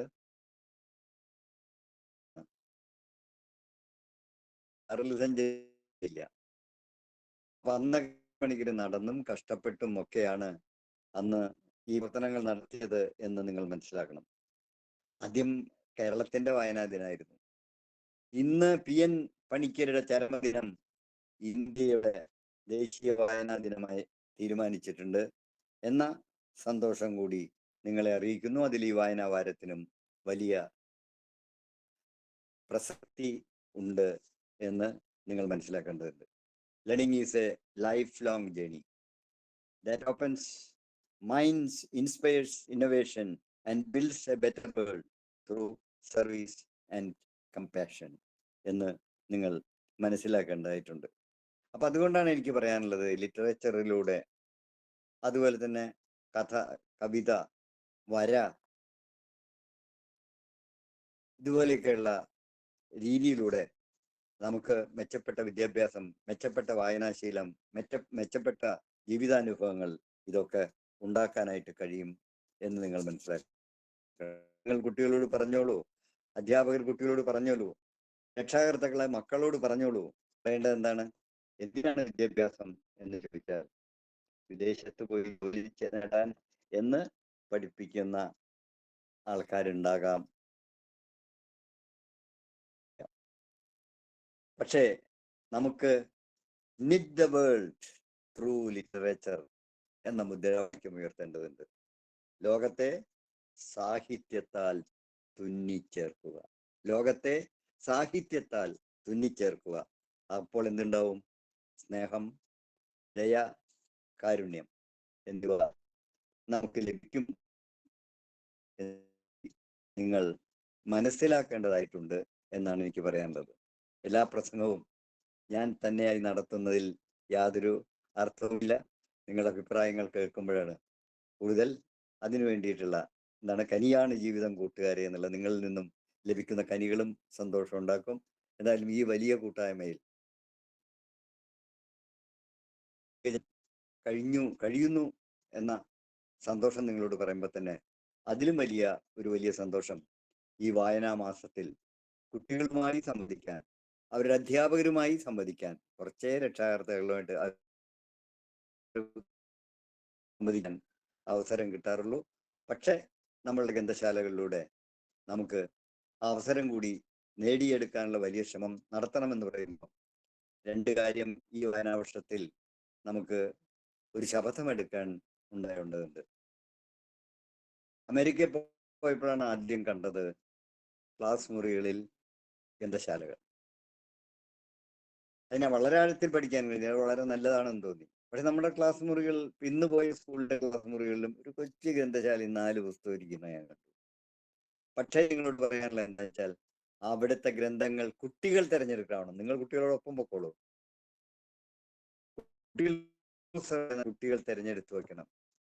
വീട്ടിലാണെങ്കിൽ കുട്ടികളും അച്ഛനും അമ്മയും മുത്തച്ഛനും മുത്തശ്ശിക്കും ഒരു അലമാരിയിൽ പുസ്തകങ്ങൾ ശേഖരിച്ചു വെക്കാനുള്ള ലൈബ്രറി ഉണ്ടാക്കി വെക്കാനുള്ള സംവിധാനം ഉണ്ടാക്കാം. അപ്പൊ ഞങ്ങളുടെയൊക്കെ ആഗ്രഹം, ഞങ്ങൾ പുലരി പോലെയുള്ള സംഘടന ആഗ്രഹിക്കുന്നത് നമ്മുടെ കുട്ടികൾ മാത്രമല്ല, എല്ലാവർക്കും വായിക്കാനുള്ള ഒരു അവസരം നേടാൻ, വായനയുടെ പ്രസക്തി മനസ്സിലാക്കാൻ ഉള്ള ഒരു വലിയ പ്രവർത്തനം നടത്തേണ്ടതുണ്ട്. ആ വായനയാണ് അധ്യാപനത്തെ മെച്ചപ്പെട്ടതാക്കാൻ ശ്രമിക്കുക. ആ ശ്രമത്തിനും നമുക്ക് പങ്ക് ചേരേണ്ടതുണ്ട്. നമ്മുടെ ലക്ഷ്യം നല്ലൊരു നാളെ നേടിയെടുക്കുക. അത് പ്രധാനമായിട്ടുള്ളത് സ്നേഹവും സന്തോഷവും കാരുണ്യമുള്ള ഒരു ലോകം, അത് നേടിയെടുക്കാൻ നമ്മുടെ വായനയും അതുപോലെ തന്നെ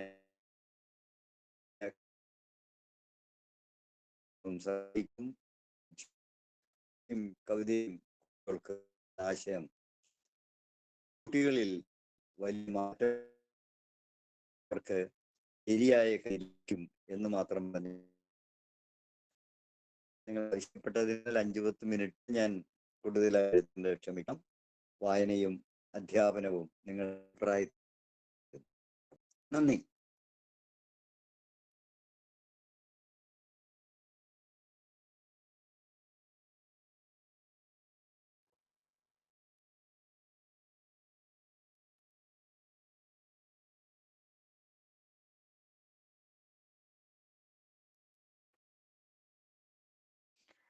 എന്താണ് ആരും പ്രതികരിക്കാത്തത്? മാഷെ, വായനയുടെ പ്രാധാന്യവും അധ്യാപന രംഗത്ത് അതിന്റെ സ്വാധീനവും വളരെ വ്യക്തമായും ചിന്തോദ്ദീപകമായും നമ്മോട് പങ്കുവച്ച ദാസ് സാറിന് ഹൃദയം നിറഞ്ഞ നന്ദി അറിയിക്കുന്നു. അടുത്തതായി ചർച്ചയ്ക്കുള്ള സമയമാണ്. അറിവിന്റെയും അനുഭവങ്ങളുടെയും പരസ്പര പങ്കുവയ്പ്പിന് വേദിയൊരുക്കുന്ന ഈ ചർച്ചയിൽ സജീവമായി പങ്കെടുക്കാൻ എല്ലാ അധ്യാപകരെയും അനധ്യാപകരെയും അധ്യാപക വിദ്യാർത്ഥികളെയും ഒപ്പം വായനയെ സ്നേഹിക്കുന്ന എല്ലാവരെയും ഹൃദയപൂർവ്വം സ്വാഗതം ചെയ്യുന്നു.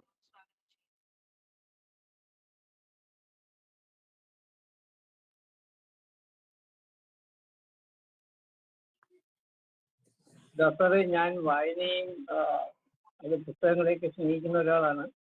ഈ SNM ട്രെയിനിങ് കോളേജിന്റെ വ്യാഴാഴ്ച വായനാഴ്ച എന്നുള്ള പരിപാടിയിൽ സഹയാത്രികനാണ് കുറെ നാളുകളായിട്ട്. എനിക്ക് അങ്ങയുടെ ഈ പ്രഭാഷണം കേട്ടപ്പോഴത്തേക്ക് ഒത്തിരി എന്തോ പേര് അതെ അതെ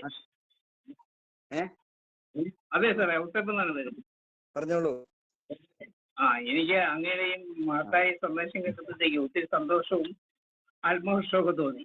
അതായത് 2-3 കാര്യങ്ങളിലാണ്. ഒന്ന്, ലോകത്തെവിടെയും അങ്ങ് സഞ്ചരിച്ചപ്പോഴത്തേക്ക് നമ്മുടെ കൊച്ചു കേരളത്തിന്റെ ഗ്രാമങ്ങളിലാണ് ഏറ്റവും കൂടുതൽ ലൈബ്രറികളുള്ളതെന്ന് പറഞ്ഞത് ശരിക്കും പറഞ്ഞാൽ നമുക്ക് അഭിമാനിക്കാൻ പറ്റുന്ന ഒരു കാര്യമാണ്. പിന്നെ PN പണിക്കരുടെ സാറിന്റെ ഓർമ്മകളെ കുറിച്ച് അങ്ങ് പറഞ്ഞത്, ഒരു വ്യക്തി എത്രമാത്രം കഷ്ടപ്പെട്ടിട്ടാണ് ഈ ലൈബ്രറി പ്രസ്ഥാനം കെട്ടിപ്പടുത്ത് ഇന്ന് അദ്ദേഹത്തിന്റെ ചരമദിനത്തില് കേരളത്തിൽ മാത്രമല്ല ഇന്ത്യ ഒട്ടാകെ വായനാ ദിനമായിട്ട് ആചരിക്കാനായിട്ട് അതിന് അവസരം തന്ന ഒരു മലയാളിയാണെന്നുള്ളതിൽ ഏറെ അഭിമാനിക്കുന്ന ഒരു കാര്യമാണ്. മൂന്നാമത് എനിക്ക് ഇഷ്ടപ്പെട്ട ഏറ്റവും പ്രധാനപ്പെട്ട കാര്യം എന്ന് വെച്ചിട്ടുണ്ടെങ്കിൽ ആ ചെമ്പരത്തിപ്പൂവിന്റെയും മുല്ലവള്ളിയുടെയും ഒരു കഥയാണ്.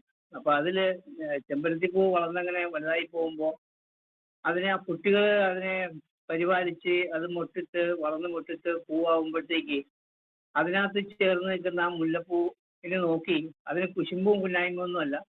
പക്ഷെ അത് പറയുന്ന ചേച്ചി എത്ര സൗന്ദര്യമുള്ളതാണെന്ന് പറയുമ്പോഴത്തേക്ക് ചേച്ചി തിരിച്ച് പറയാണ് നിനക്കെന്ത് സൗരഭ്യമാണ്, നിന്നെ കാണാൻ നല്ല തൂവെള്ളയാണെന്നൊക്കെ പറഞ്ഞ ആ സന്തോഷം പിന്നെ അവിടെ നിലനിൽക്കാതെ അവിടെ മാത്രം നിൽക്കാതെ ഞങ്ങൾക്ക് ചിറകുകളുണ്ടായിരുന്നെങ്കിൽ, എനിക്ക് തോന്നുന്നു അങ്ങനെയാണ് സംസാരിച്ചത്, എനിക്ക് ചിറകുകളുണ്ടായിരുന്നെങ്കിൽ സ്വപ്നം കാണാനായിട്ട് പറ്റുമായിരുന്നു എന്നൊക്കെ പറഞ്ഞ വിശാലമായ മാനവികതയുടെ ചിന്തയൊക്കെ ഇതിനകത്തേക്ക് ഉൾക്കൊള്ളിച്ചുകൊണ്ടുള്ള സന്ദേശങ്ങളൊക്കെ ഒത്തിരി നന്നായി സാറേ. ഒത്തിരി സാറ് ഈ സമൂഹത്തിന് വേണ്ടി ചെയ്യുന്ന ഇതേപോലുള്ള സേവനങ്ങൾക്ക് എങ്ങനെയാണ് മറുപടി പറഞ്ഞ് അതിനൊരു സന്തോഷം അറിയിക്കുന്നതെന്ന് അറിയത്തില്ല. പക്ഷെ എന്നാലും അങ്ങേക്ക് ഒത്തിരി സ്നേഹവും സന്തോഷം അറിയിക്കുന്നു. ഈ വായനാ ദിനത്തില് ധന്യമാക്കിയതിന് സ്നേഹവും സന്തോഷവും അറിയിക്കുന്നു.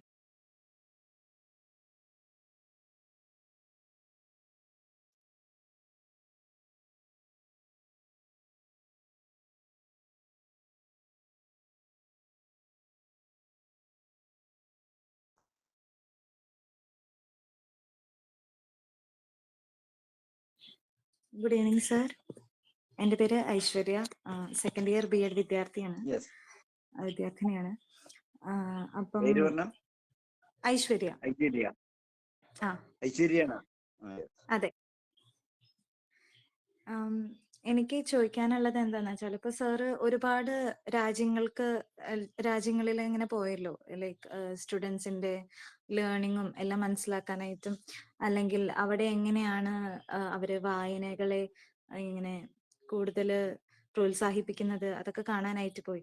അപ്പൊ സാറിനെ അത്ഭുതപ്പെടുത്തുന്ന രീതിയിലുള്ള ഏതെങ്കിലും അനുഭവം ഉണ്ടായിട്ടുണ്ടോ, അല്ലെങ്കിൽ നേരെ ഉൾട്ട, അതായത് ഭയങ്കര ഷോക്ക് ചെയ്യിപ്പിക്കുന്ന തരത്തിലുള്ള ഏതെങ്കിലും ഒരു ഇൻസിഡന്റ് ഓർമ്മയിലുണ്ടോ എന്നുള്ളതാണ്. പിന്നെ മറ്റൊരു ചോദ്യം, ചിൽഡ്രൻസ് ബുക്സ് എഴുതുമ്പോൾ അതത്ര എളുപ്പമല്ലാത്ത കാര്യമാണെന്നാണ് എനിക്ക് തോന്നണേ, അറിയില്ല. പക്ഷെ ഒരുപാട് കാര്യങ്ങള് ചിന്തിക്കേണ്ടതുണ്ടെന്ന് തോന്നുന്നു. അതായത് അങ്ങനെ അത്ര എളുപ്പത്തിൽ എഴുതാൻ പറ്റുന്നതാണോ എന്ന് എനിക്കറിയില്ല. കാരണം അവരത്രത്തോളം ഇൻഫ്ലുവൻസ്ഡ് ആവും ഓരോ വാക്കുകൾ കൊണ്ടും. അപ്പം എന്തൊക്കെ കാര്യങ്ങളാണ് ശ്രദ്ധിക്കാറ്, അല്ലെങ്കിൽ എങ്ങനെയാണ് ആ എഴുത്തിന്റെ രീതി കൊണ്ടുപോകാറ് എന്നറിയാൻ താല്പര്യമുണ്ട്.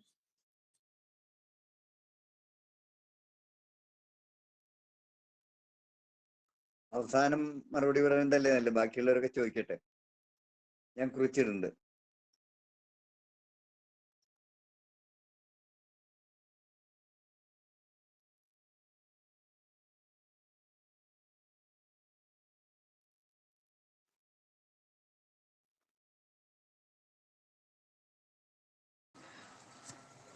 സാറേ, ഒരുപാട് സന്തോഷം ഈ ഒരു അവസരത്തില്, പ്രത്യേകിച്ചും അമ്മാവനെയും അമ്മായിയെയും കൂടി ഇതിനോടൊപ്പം ചേർന്ന് കണ്ടതിൽ ഒരുപാട് സന്തോഷമുണ്ട്. അപ്പൊ ഒരു പുതിയ പ്രൊജക്ടിനെ കുറിച്ചിട്ടൊക്കെ പറഞ്ഞിരുന്നല്ലോ, അപ്പൊ അതിന്റെ ഒരു വിശദീകരണം അമ്മാവനും അമ്മായി അവരാരെങ്കിലും ഒന്ന് സംസാരിച്ചാലും നന്നായിരുന്നു എന്ന് എനിക്ക് തോന്നുന്നു. ഇതിനോട് ചേർന്നിട്ട് സാറിന്റെ വാക്കുകൾ കേട്ടു.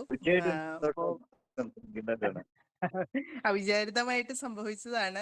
മോണിക്ക പറഞ്ഞപ്പോഴാണ് സാർ ഇങ്ങനെ കാർഷിക സർവകലാശാലയായിട്ട് ബന്ധം കണ്ടപ്പോഴാണ് പെട്ടെന്ന് ചോദിച്ചങ്ങനെ കണക്റ്റ് ആയി വന്നത്.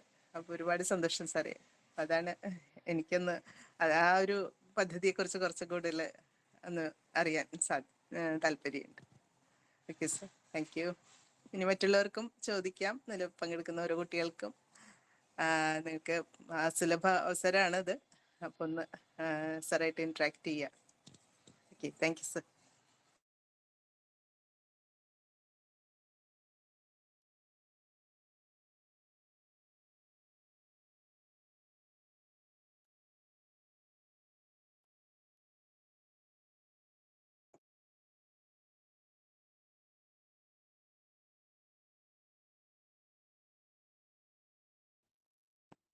നമസ്കാരം സർ.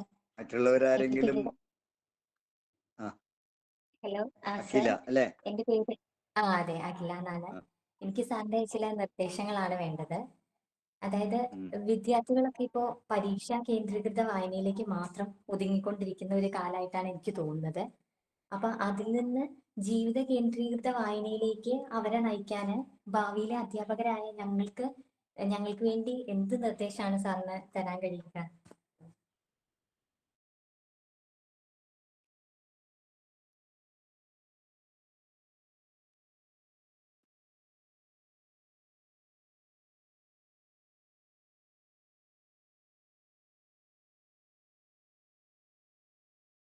ഡോക്ടർ എസ്റ്റൽറ്റിയും അതുപോലെ തന്നെ ഒന്ന് റിയാക്ട് ചെയ്യുന്നില്ലേ ഡോക്ടർ രഞ്ജന സ്കരിപ്പായും മാമന്മാർ അമ്മായി. ആ ഡോക്ടർ രഞ്ജന സ്കരിപ്പായി അമ്മ രണ്ടു വാക്ക് സംസാരിക്കാമോ?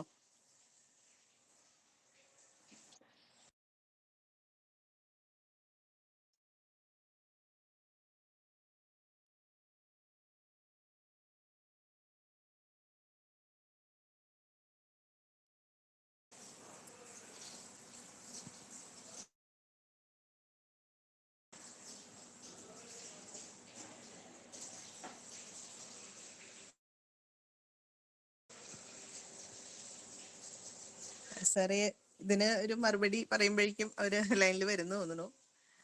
സാറൊന്ന് സംസാരിച്ചു കഴിഞ്ഞാൽ അതിനോട് ചേർന്ന് പിന്നെ അവര്. ശരി, ഞാൻ നിങ്ങളുടെ ചോദ്യങ്ങളോട് എനിക്ക് മറുപടി പറയാനുള്ളത് പ്രധാനമായിട്ടും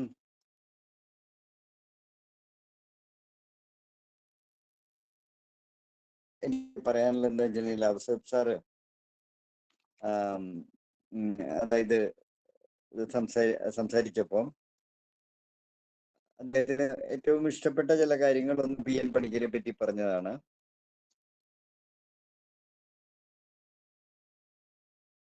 അതുപോലെ ചില കാര്യങ്ങൾ എന്ന് പറഞ്ഞു അതിൽ ഈ കഥ അത് എനിക്കും ഫീൽ ചെയ്തിട്ടുണ്ട്. ചെമ്പരത്തിപ്പൂവിന്റെ മുല്ലപ്പൂവിന്റെ കഥ നമ്മളിപ്പോ മറ്റുള്ള കുറ്റാണ് നോക്കാൻ ശ്രമിക്കാറ്. കൂടാതെ അധ്യാപകരതൊക്കെ കൂടിയിട്ട് എന്താണ് അവരുടെ കുറ്റം? വീട്ടിലും അതെ, ചേച്ചിയും അനീറ്റിയും പരസ്പരം കുറ്റം പറയുന്ന ഒരു രീതിയിലാണ് കാര്യങ്ങൾ പോകുന്നത്. അവിടെ ചെമ്പരത്തിപ്പൂവ് മുല്ലപ്പൂവിന്റെ ഭംഗിയും മണവും ആസ്വദിച്ചു എന്നുള്ളത് പറഞ്ഞ എല്ലാ സ്കൂളിലും കോളേജുകളിലൊക്കെ തന്നെ കുട്ടികൾ, അധ്യാപകർ, രക്ഷകർത്താക്കൾ പിന്നെ വേണ്ടത്ര വരാറില്ലല്ലോ, അവര് വന്നേ പറ്റൂ. അതൊക്കെ തന്നെ അത് ആസ്വദിക്കുന്നത് കാണാൻ കഴിയും എന്ന ഒരു സന്തോഷം. അതുപോലെ തന്നെ അപ്പൊ ആ രീതിയിൽ നമ്മളെ സംബന്ധിച്ചിടത്തോളം നമ്മളുടെ വായനയും വെറും വായനയിൽ നമുക്ക് ഒതുങ്ങിയാൽ പോരാ, നമുക്ക് നമ്മളുടെ പഠനവും പ്രവർത്തനവും വേണം. ഒരു കാര്യം ഉറപ്പാണ്, വായനയുടെ കാര്യത്തില് ഇപ്പോഴും അതിഗൗരവപൂർവം കാര്യങ്ങൾ കാണാൻ നമ്മൾ അധ്യാപകർക്കും അതുപോലെ തന്നെ പ്രത്യേകിച്ചും നമ്മളുടെ കുടുംബാംഗങ്ങൾക്കും അച്ഛനമ്മമാർക്കും മുത്തച്ഛന്മാർക്കും മുത്തശ്ശിമാർക്കും വേണ്ടത്ര കഴിയുന്നില്ല എന്നുള്ളതാണ്. അപ്പോൾ അങ്ങനെയുള്ള ഒരു അവസരത്തിൽ ഇപ്പൊ ഉദാഹരണത്തിന് ഞാനൊരു ചെറിയ കഥ എഴുതി. കഥ എത്ര മാത്രമേ ഉള്ളൂ, ഒരാൾക്ക് വയസ്സായപ്പോ കുട്ടികളുടെ ഒപ്പം ഇരുന്ന് ടി വി കാണുക. അപ്പോ മകൻ കയറി വന്നിട്ട് പറഞ്ഞു, അച്ഛൻ എന്താ ചെയ്യണേ? ഈ പിള്ളേരെ ചീത്തയാക്കല്ലേ, അവരോടൊപ്പം ഇരുന്ന് ടി വി കണ്ടുകൊണ്ടിരിക്കുക. ടി വി ഓഫ് ചെയ്തു. അപ്പൊ അച്ഛൻ പറഞ്ഞു, മോനെ ഒന്ന് വിളിച്ചു, കാര്യമൊന്നും ഉണ്ടായില്ല. പക്ഷെ അച്ഛൻ പോയി ഇരിക്കുമ്പോ താഴെ മുറിയിൽ പോയി ഇരിക്കുമ്പോഴാണ് അതിഥികൾ വരുന്നു. അവര് വന്നു, അവര് മാത്രം സംസാരിച്ചു, അച്ഛനോട് കാര്യമായിട്ടൊന്നും മുണ്ടിയില്ല. അവര് ചായ കുടിച്ചു, ചില പലഹാരങ്ങളുണ്ടായിരുന്നു. അപ്പോഴാണ് അച്ഛൻ പതുക്കെ വടി കുത്തിപ്പിടിച്ച് ചെന്ന് ചോദിക്കണത്. എന്താ ചോദിച്ചെന്നറിയോ? ആരാ? അപ്പൊ മകൻ പറഞ്ഞു, ഇതെന്റെ കൂട്ടുകാരാണ്, ഇവര് വിദേശങ്ങളിൽ നിന്ന് വരുന്നവരാണ് എന്ന് സന്തോഷത്തോടെ പറയുമ്പോഴാണ് അവിടെ എന്തൊക്കെയോ ഭക്ഷിക്കാനുള്ള വസ്തുക്കൾ ഇരിക്കുന്ന കണ്ടപ്പോ അതെന്താന്ന് ചോദിച്ചു. ജിലേബിയാന്ന് പറഞ്ഞു. ഒരു കഷ്ണം തരുമെന്നാണ് അച്ഛന്റെ ചോദ്യം. മകന് ഇതിന് വലിയ നാണക്കേടുണ്ടാ. അതിഥികൾ വീട്ടിൽ വന്നപ്പോ അച്ഛൻ അവിടെ പോയിരിക്കും, അച്ഛൻ പ്രഷറും ഷുഗറും ഒക്കെ ആണെന്ന് പറഞ്ഞു അച്ഛനെ പോയി ഇരുത്തി എന്നാണ് കഥ. അത് കഴിഞ്ഞിട്ടുണ്ടായ സംഭവം എന്താ വെച്ചാൽ അച്ഛനെ കൊണ്ട് ശരിയാവണില്ല എന്നുണ്ടപ്പോ ഒരു വൃദ്ധഭവനിൽ കൊണ്ടാക്കി എന്ന് ആ കഥയെ കൊണ്ടെത്തിക്കുകയും പിന്നീട് അതിൽ വേദന തോന്നിയിട്ട് അച്ഛനെ തിരിച്ചു കൊണ്ടുവരികയും ഭാഗ്യത്തിനോ നിർഭാഗ്യത്തിനോ എനിക്കൊരു അച്ഛനായി ആ കഥ അഭിനയിക്കാനും കഴിഞ്ഞു എന്നൊരു കാര്യമുണ്ട്. അതൊരു യൂട്യൂബ് ആയിട്ട് വന്നിട്ട് അമേരിക്ക പോയപ്പോ അവിടെ 2 ഭാഗ്യം എനിക്കുണ്ടായി. ഒരു ഭാഗ്യം പറ്റി അവിടുത്തെ മലയാളികളോട് സംസാരിക്കാൻ പറ്റി. അവിടെ വന്ന മലയാളികളിൽ ബഹുഭൂരിപക്ഷവും 65 വയസ്സ് കഴിഞ്ഞവരായിരുന്നു. ചെറുപ്പക്കാരായ മലയാളികൾക്ക് അവരുടെ മക്കൾക്കോ മലയാള ബാലസാഹിത്യത്തെ പറ്റി ഒന്നും അറിയില്ല. അങ്ങനെയുള്ള ഒരു അവസ്ഥാവിശേഷം ഉണ്ടായിരുന്നു. പക്ഷെ മലയാളം പറ്റി പലരും ഈ വയസ്സന്മാര് കുട്ടികളെ പോലെ എന്നോട് ചോദിക്കുകയുണ്ടായി. അവിടെ ഞാൻ ഈ വീഡിയോ ഒന്ന് കണ്ടു. അപ്പൊ അവരെന്നോട് ചോദിച്ച ചോദ്യം, നിങ്ങൾ ഈ കഥയുണ്ടാക്കിയത് ഞങ്ങളുടെ അമേരിക്കയിലെ സ്പാരോ എന്ന വീഡിയോ കണ്ടിട്ടാണ് അല്ലേ എന്നാണ്. അതായത് കോപ്പിടി. ഇപ്പൊ ആൾക്കാർ കോപ്പിടിയാണല്ലോ പറയുന്നത്. എനിക്ക് സ്പാരോ കാണണം, ഞാൻ സ്പാരോ കണ്ടിട്ടില്ല. ഉടനെ അവര് സ്പാരോ കാണിച്ചു തന്നു. സ്പാരോയിൽ എന്താണെന്നറിയോ? ഒരു വീടിന്റെ പൂന്തോട്ടത്തിലിരുന്ന് എല്ലാം നോക്കിക്കാണുമ്പോഴാണ് ഒരു കിളി പറന്നു വന്നു. മകനെ വിളിച്ചു, വാട്ട് ഈസ് ദാറ്റ് മീൻ? മകൻ പറഞ്ഞു സ്പാരോ. 5 മിനിറ്റ് കഴിഞ്ഞില്ല, വീണ്ടും മകനെ വിളിച്ചു, വാട്ട് ഈസ് ദാറ്റ്? അങ്ങനെ 5 പ്രാവശ്യം ചോദിച്ചപ്പോ മകന് ദേഷ്യം വന്നു. ദേഷ്യപ്പെട്ടിട്ട് പറഞ്ഞു, എത്ര അച്ഛൻ ഇത് ചോദിക്കുക, അതുകൊണ്ട് ഇങ്ങനെ ചോദിച്ചാൽ പറ്റുമോ എന്ന് പറഞ്ഞ് ചോദിച്ചപ്പോ അച്ഛനൊന്നും മിണ്ടിയില്ല. അതൊക്കെ വീട്ടിനുള്ളിൽ കയറിപ്പോയി പഴയ ഡയറി എടുത്തുകൊണ്ട് വന്നു. എന്നിട്ട് കാണിച്ചു കൊടുത്തപ്പോൾ അവൻ കുട്ടിയായിരുന്നപ്പോൾ 9 പ്രാവശ്യം വാട്ട് ഈസ് ദാറ്റ് എന്ന് സ്പാരോനോട് ചോദിച്ചു എന്നുള്ളതാണ്. അത് കണ്ടിട്ടാണോ സിയാദാസ് അച്ഛൻ എഴുതിയത്, അച്ഛൻ അഭിനയിച്ചത് എന്ന ചോദ്യം അന്ന് തമാശയ്ക്ക് ഉയർന്ന് വരികയുണ്ടായി. എന്തായാലും എനിക്ക് ഇപ്പോ നമ്മൾ പഠിക്കേണ്ടത് ഓൾഡ് ഏജിനെ പറ്റിയും പഠിക്കണം. വിദേശങ്ങളിൽ പോകുമ്പോൾ വ്യത്യാസം. അമേരിക്കയിൽ ചെന്നാൽ റിട്ടയർ ചെയ്താൽ വലിയ വീട് ചെറിയ വീടാവും. അവിടെയും അച്ഛനും അമ്മയും ഉണ്ടാവുള്ളൂ കേട്ടോ, മക്കളൊക്കെ വേറെ സ്ഥലങ്ങളിലാവും. വീണ്ടും ഒരാൾ മരിച്ചാൽ ഒന്നിലോ ഒരു വൃദ്ധഭവനത്തിൽ പോവും, അതല്ലെങ്കിൽ കുറച്ചുകൂടി ചെറിയ വീട്ടിലേക്ക് മാറും എന്നുള്ള സ്ഥിതിയാണ് ഉള്ളത്.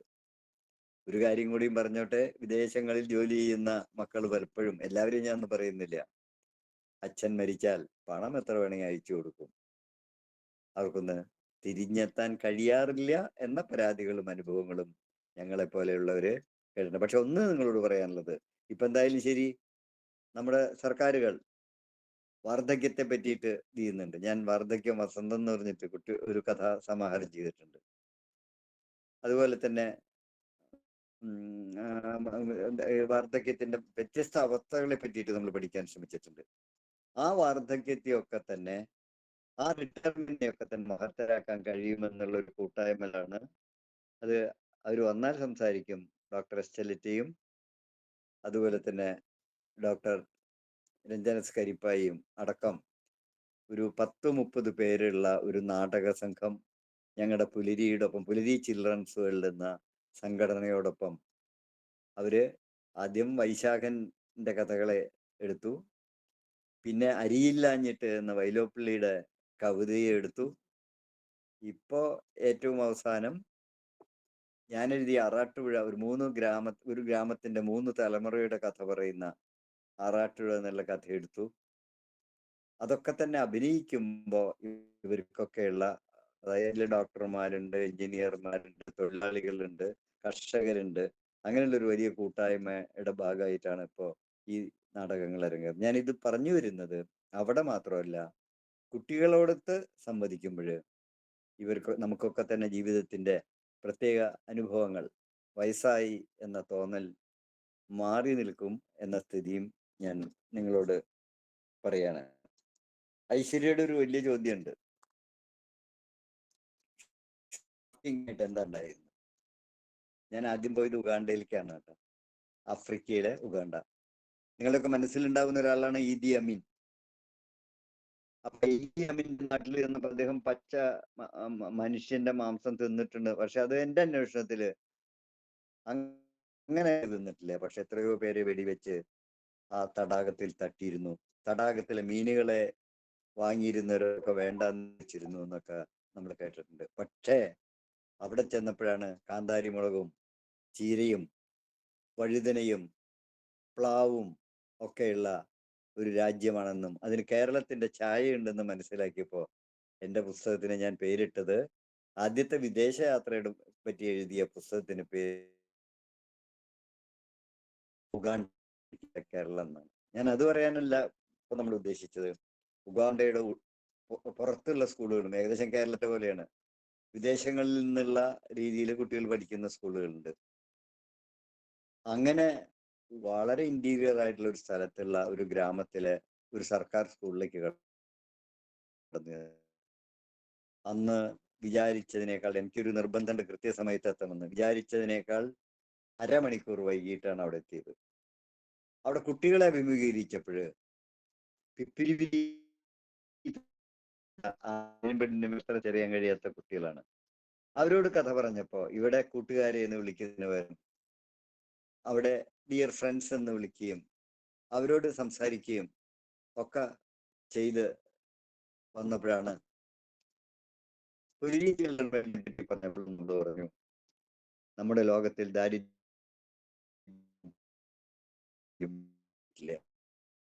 നമ്മുടെ പോയിട്ടില്ല എന്ന വസ്തുത എന്നും അവരോട് ഞാൻ സംസാരിക്കേണ്ടായി. ആണ് എഴുന്നേറ്റ് നിന്ന്, മിടുക്കിയായിട്ടുള്ള ഒരു കുട്ടി എഴുന്നേറ്റ് നിന്ന് എന്നോട് ഒരു ചോദ്യം ചോദിച്ചു, is there famine in your country? അപ്പോൾ പറയും, എൻ്റെ രാജ്യത്ത് ദാരിദ്ര്യ ദുഃഖങ്ങൾ ഇല്ലാത്ത ഒരവസ്ഥ വരികയാണ്. ഞാൻ നിങ്ങളോട് ഒരു കാര്യം പറയാം. ഉഗാണ്ട ചെന്നപ്പോൾ കംപാല എന്ന നഗരത്തിൽ നമ്മുടെ തൃശ്ശൂർ പൂരം പോലെ ഒരു വലിയ പൂരം നടക്കുന്ന കാഴ്ചകളും എനിക്ക് കാണാനായിട്ട് കഴിഞ്ഞു. അവിടെ ഒക്ടോബർ 2 ഗാന്ധി പ്രതിമയുടെ അടുത്ത് നിന്ന് മാലയാർത്താനും എനിക്ക് അന്ന് കഴിയുണ്ടായി. അപ്പൊ ഞാൻ പറഞ്ഞു വരുന്നത് എന്താന്ന് വെച്ചാല്, അങ്ങനെ അവിടെ ചെന്ന് ഈ സ്കൂളിൽ ചെന്നപ്പോ ഒരു കുട്ടി എന്നോട് ചോദിച്ച ചോദ്യം, is there famine in your? ഞാൻ പറഞ്ഞു, എൻ്റെ നാട്ടിൽ ഫാമിൻ ഉണ്ട്, അത് മാറ്റാൻ ശ്രമിക്കുന്നു. ഇന്ന് ധൈര്യത്തോട് നിങ്ങളോട് പറയാൻ കഴിയും, കേരളം 98.5 അല്ലെങ്കിൽ 99% ദാരിദ്ര്യത്തിൽ നിന്നും മോചിതരാണ് എന്ന്. കുറച്ച് കാട്ടിനുള്ളിലൊക്കെ ചില പ്രദേശങ്ങളിൽ കുറച്ച് ദാരിദ്ര്യവും പട്ടിണി ഉണ്ടെന്നാണ്. അപ്പോൾ ഞാൻ അവരോട് പറഞ്ഞു, ഉണ്ട്, അത് പരിഹരിക്കാൻ ഞങ്ങൾ ശ്രമിക്കുന്നു എന്ന് പറഞ്ഞു. അങ്ങനെ അവർക്ക് കഥ പറഞ്ഞു കൊടുത്തും അവർക്ക് മിഠായി കൊടുത്തും അവരോട് സംസാരിച്ചും ഒക്കെ കഴിഞ്ഞ് വാദിച്ചും ഒക്കെ കഴിഞ്ഞ് പുറത്തു വന്നപ്പോൾ എനിക്കാൻ നോക്കിയപ്പോഴാണ് ഈ കുട്ടി എൻ്റെ അടുത്ത് വന്നു, ഞാനും കൂടെ പോരട്ടെ എന്ന് ചോദിച്ചു. കേരളത്തിലേക്ക് ഞാനും കൂടെ പോരട്ടെ എന്ന് ചോദിച്ചു. ഞാൻ വിഷമിച്ചു പോയി. എങ്ങനെ അവളോട് മറുപടി പറയും? അപ്പോഴാണ് ഹെഡ് മിസ്ട്രസ് എൻ്റെ സഹായത്തിന് വന്നു. അവളോട് പറഞ്ഞു, നീ പഠിച്ച് മിടുക്കിയാവ്. അവരെന്താ ഇംഗ്ലീഷ് സംസാരിക്കുന്നതെന്ന് അറിയോ? അവരുടെ ഭാഷയ്ക്ക് ലിപിയില്ല. ഭാഷയ്ക്ക് ലിപിയില്ലാത്തത് കൊണ്ട് ഇംഗ്ലീഷില് മാതൃഭാഷ വിട്ട് സംസാരിക്കാൻ. ഇപ്പൊ മലയാള ഭാഷയ്ക്ക് ലിപിയുണ്ട്, ഇതും ഭരണഭാഷയാണ്. ഇതൊക്കെ ആയിട്ടും നമ്മുടെ കേരളത്തിൽ ഞാൻ പോകുന്ന സ്കൂളുകളിൽ എല്ലാ കുട്ടികളും ഇംഗ്ലീഷ് മീഡിയത്തിലാണ് പഠിക്കുന്നത്. അതിന് കുഴപ്പമൊന്നുമില്ല കേട്ടോ. പക്ഷെ അർഹമായ പ്രാധാന്യം കുറെ കൂടി നമ്മളെ പോലെയുള്ള ഗ്രന്ഥശാല പ്രവർത്തനങ്ങൾ, അധ്യാപകർ, ഇവരൊക്കെ ശ്രമിക്കേണ്ടതുണ്ട് എന്നാണ്. അപ്പോൾ എൻ്റെ കൂടെ പോരട്ടെ എന്ന് ചോദിച്ചപ്പോ ഇങ്ങനെ പറഞ്ഞപ്പോ അത് ഇത് കഴിഞ്ഞിട്ടാണ് ഞാൻ അവരോട് യാത്ര പറഞ്ഞു. എങ്കിലും വലിയ ഹൃദയഭാരത്തോടെയാണ് ഞാൻ മടങ്ങിയത്. ഞാൻ പറഞ്ഞ കമ്പാലയിൽ പൂരം കാണാൻ പോയപ്പോഴും സ്ത്രീകളും തല മുട്ടയടിച്ച കുട്ടികളുമായിട്ട് അത്ര വലിയ എന്തായാലും ശരി അവർ ഇരക്കാൻ വേണ്ടിയിരിക്കുന്ന കാഴ്ചകളും കണ്ടു. പക്ഷേ ഉഗണ്ട വളരെ മുന്നോട്ട് പോയിട്ടുണ്ട്. പ്രകൃതി സുന്ദരമാണ്. ആഫ്രിക്കൻ രാജ്യങ്ങളിൽ കുറെ കൂടി മെച്ചപ്പെട്ട രീതിയിൽ മുന്നോട്ട് പോയിട്ടുണ്ട്. ഞാൻ എഴുതിയ പുസ്തകത്തിന്റെ പേര് ഉഗാണ്ട, ആദ്യ യാത്രാ പുസ്തകത്തിന്റെ പേര് ഉഗാണ്ട ആഫ്രിക്കയിലെ കേരളം എന്നായിരുന്നു. അതായത് എന്നോട് ചോദിച്ച ഐശ്വര്യയുടെ ചോദ്യത്തിന് എന്താണ് ഷോക്കിംഗ്, അതിലും ഷോക്കിംഗ് ആയി മനസ്സിലാക്കാൻ കഴിഞ്ഞത് വളരെ കാലം ഫ്രഞ്ച് ആധിപത്യത്തിൽ കഴിഞ്ഞ വിയറ്റ്നാം അവസാനം സ്വതന്ത്രമായപ്പോ അമേരിക്കൻ ഭരണാധികാരികൾ അവിടേക്ക് പട്ടാളത്തെ വിട്ട് ലക്ഷക്കണക്കിന് ഉഗാണ്ടക്കാരെ കൊല്ലുകയും അവര് കുഴികൾ ഉണ്ടാക്കി അതുപോലെ തന്നെ ടണലുകൾ ഉണ്ടാക്കി അതിനുള്ളിൽ യുദ്ധവും രാത്രി പുറത്തു വരുന്ന രീതിയിൽ നടത്തിയ അനുഭവങ്ങളും എനിക്ക് കാണാനായിട്ട് കഴിഞ്ഞു. അവിടെ കണ്ട ഞാനൊരു നോവൽ തന്നെ എനിക്ക് എഴുതേണ്ടി വന്നു. അതായത് വിയറ്റ്നാം വസന്തം എന്നുള്ള നോവലാണ് എഴുതേണ്ടി വന്നത്. ആ കുട്ടിയുടെ അച്ഛൻ യുദ്ധത്തിൽ കൈകാലുകൾ നഷ്ടപ്പെട്ട ആളാണ്. അമ്മ പാടത്ത് പണിയെടുക്കുമ്പോൾ ആദ്യം വന്ന ഹെലികോപ്റ്ററിനെ വെടിവെച്ചിട്ട അമ്മ പിറ്റേ ആഴ്ച പിന്നീട് വന്ന ഹെലികോപ്റ്ററിലെ ബോംബ് വർഷം കൊണ്ട് മരിച്ചുപോയ ഒരു മിടുക്കി പെൺകുട്ടിയെയും എനിക്ക് കാണാനായിട്ട് കഴിഞ്ഞു. അവരായി മാറി ഇവിടുത്തെ വിയറ്റ്നാമിലെ വനിതകളെയും കുട്ടികളെയും സംരക്ഷിക്കേണ്ട ആളായിട്ട് മാറി എന്ന ഒരു അനുഭവവും എനിക്ക് കഴിഞ്ഞു. അതുപോലെ തന്നെയാണ് നിങ്ങളോട് പറയുന്നത്. ഫ്ലോറിഡയിലെയും ഒക്കെ പോയപ്പോൾ ഉള്ള, അമേരിക്കയിൽ പോയപ്പോൾ ഉള്ള അനുഭവങ്ങൾ നിങ്ങളോട് പറയേണ്ടതുണ്ട്. 8 മണിക്കൂർ ജോലി, 8 മണിക്കൂർ വിനോദം, 8 മണിക്കൂർ വിശ്രമം. മാർക്കറ്റിലാണ് അത് നടന്നത്. അതെല്ലാം മായ്ച്ചു കളഞ്ഞിരിക്കുന്നു സാമ്രാജ്യത്വം എന്ന കാഴ്ചയും കാണാൻ കഴിഞ്ഞിട്ടുണ്ട്. അപ്പൊ നിങ്ങൾ മനസ്സിലാക്കേണ്ട ഒരു കാര്യം, മനുഷ്യൻ എത്ര സുന്ദരമായ പദം എന്ന് നമ്മൾ പറയുമ്പോഴും ഹോമോസാപ്പിയൻസ് ഇപ്പോഴും അടിയും വഴക്കും കൊലപാതകവും കുത്തും കൊലയുമായിട്ട് വരുമ്പോൾ നമുക്ക് പറയാനുള്ളത്, നമ്മൾ ഗ്രന്ഥശാല പ്രവർത്തകർക്ക്, നമ്മൾ വിദ്യാർത്ഥികൾക്ക്, നമ്മൾക്ക് അധ്യാപകർക്ക് പറയാനുള്ളത് സ്നേഹവും സന്തോഷവും സമാധാനവുമുള്ള ഒരു ലോകം വേണമെന്നാണ്. ഇപ്പൊ ഞാൻ നിങ്ങളോട് സംസാരിക്കുമ്പോൾ ഒരു കാര്യം എനിക്ക് ഉറപ്പാണ്,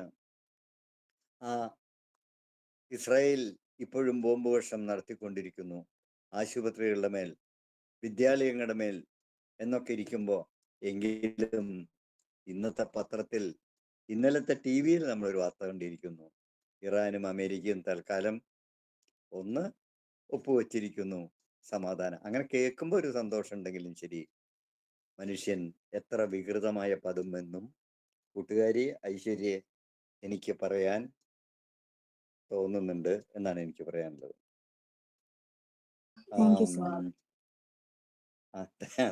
അപ്പൊ എന്തെങ്കിലും ചോദ്യങ്ങൾ ഉണ്ടെങ്കിൽ ചോദിക്കുകയും ചെയ്യാം. അപ്പൊ അതുകൊണ്ടാണ് വാർദ്ധക്യം വസന്തം എന്നൊരു പുസ്തകവും ഞാൻ എഴുതിയിട്ടുണ്ട്. അതിലൂടെ നമുക്ക് ദീർഘമായി പ്രവർത്തിക്കാൻ കഴിയുന്ന അവസ്ഥാവിശേഷമുണ്ട്. പിന്നെ വായനയെ സംബന്ധിച്ചൊക്കെ തന്നെ, നമുക്ക് പരീക്ഷയെ സംബന്ധിച്ചൊക്കെ തന്നെ മാറ്റങ്ങൾ വളരെ ആവശ്യമാണ്. നിങ്ങൾക്കറിയാലോ, ഇപ്പൊ നീറ്റ് പരീക്ഷയെ പറ്റിയിട്ടൊക്കെയുള്ള നമ്മുടെ അറിവുകൾ കാണിക്കുന്നത്, ഇപ്പോഴും നമ്മൾ നേരിട്ട് കഴിവുകൊണ്ട് വളരാനല്ല പലപ്പോഴും ശ്രമിക്കുന്നത് എന്നുകൂടിയാണ് നിങ്ങളോട് പറയാനുള്ളത്. അധിക പ്രസംഗമായെങ്കിൽ ക്ഷമിക്കണം.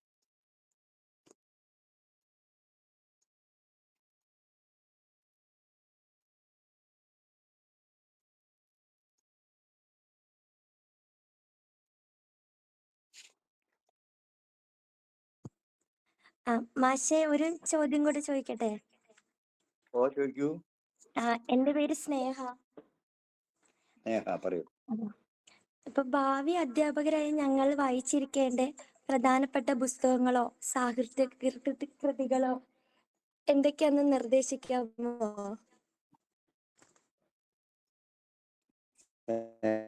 ചോദ്യം വളരെ പ്രാധാന്യമുള്ള ചോദ്യമാണ്.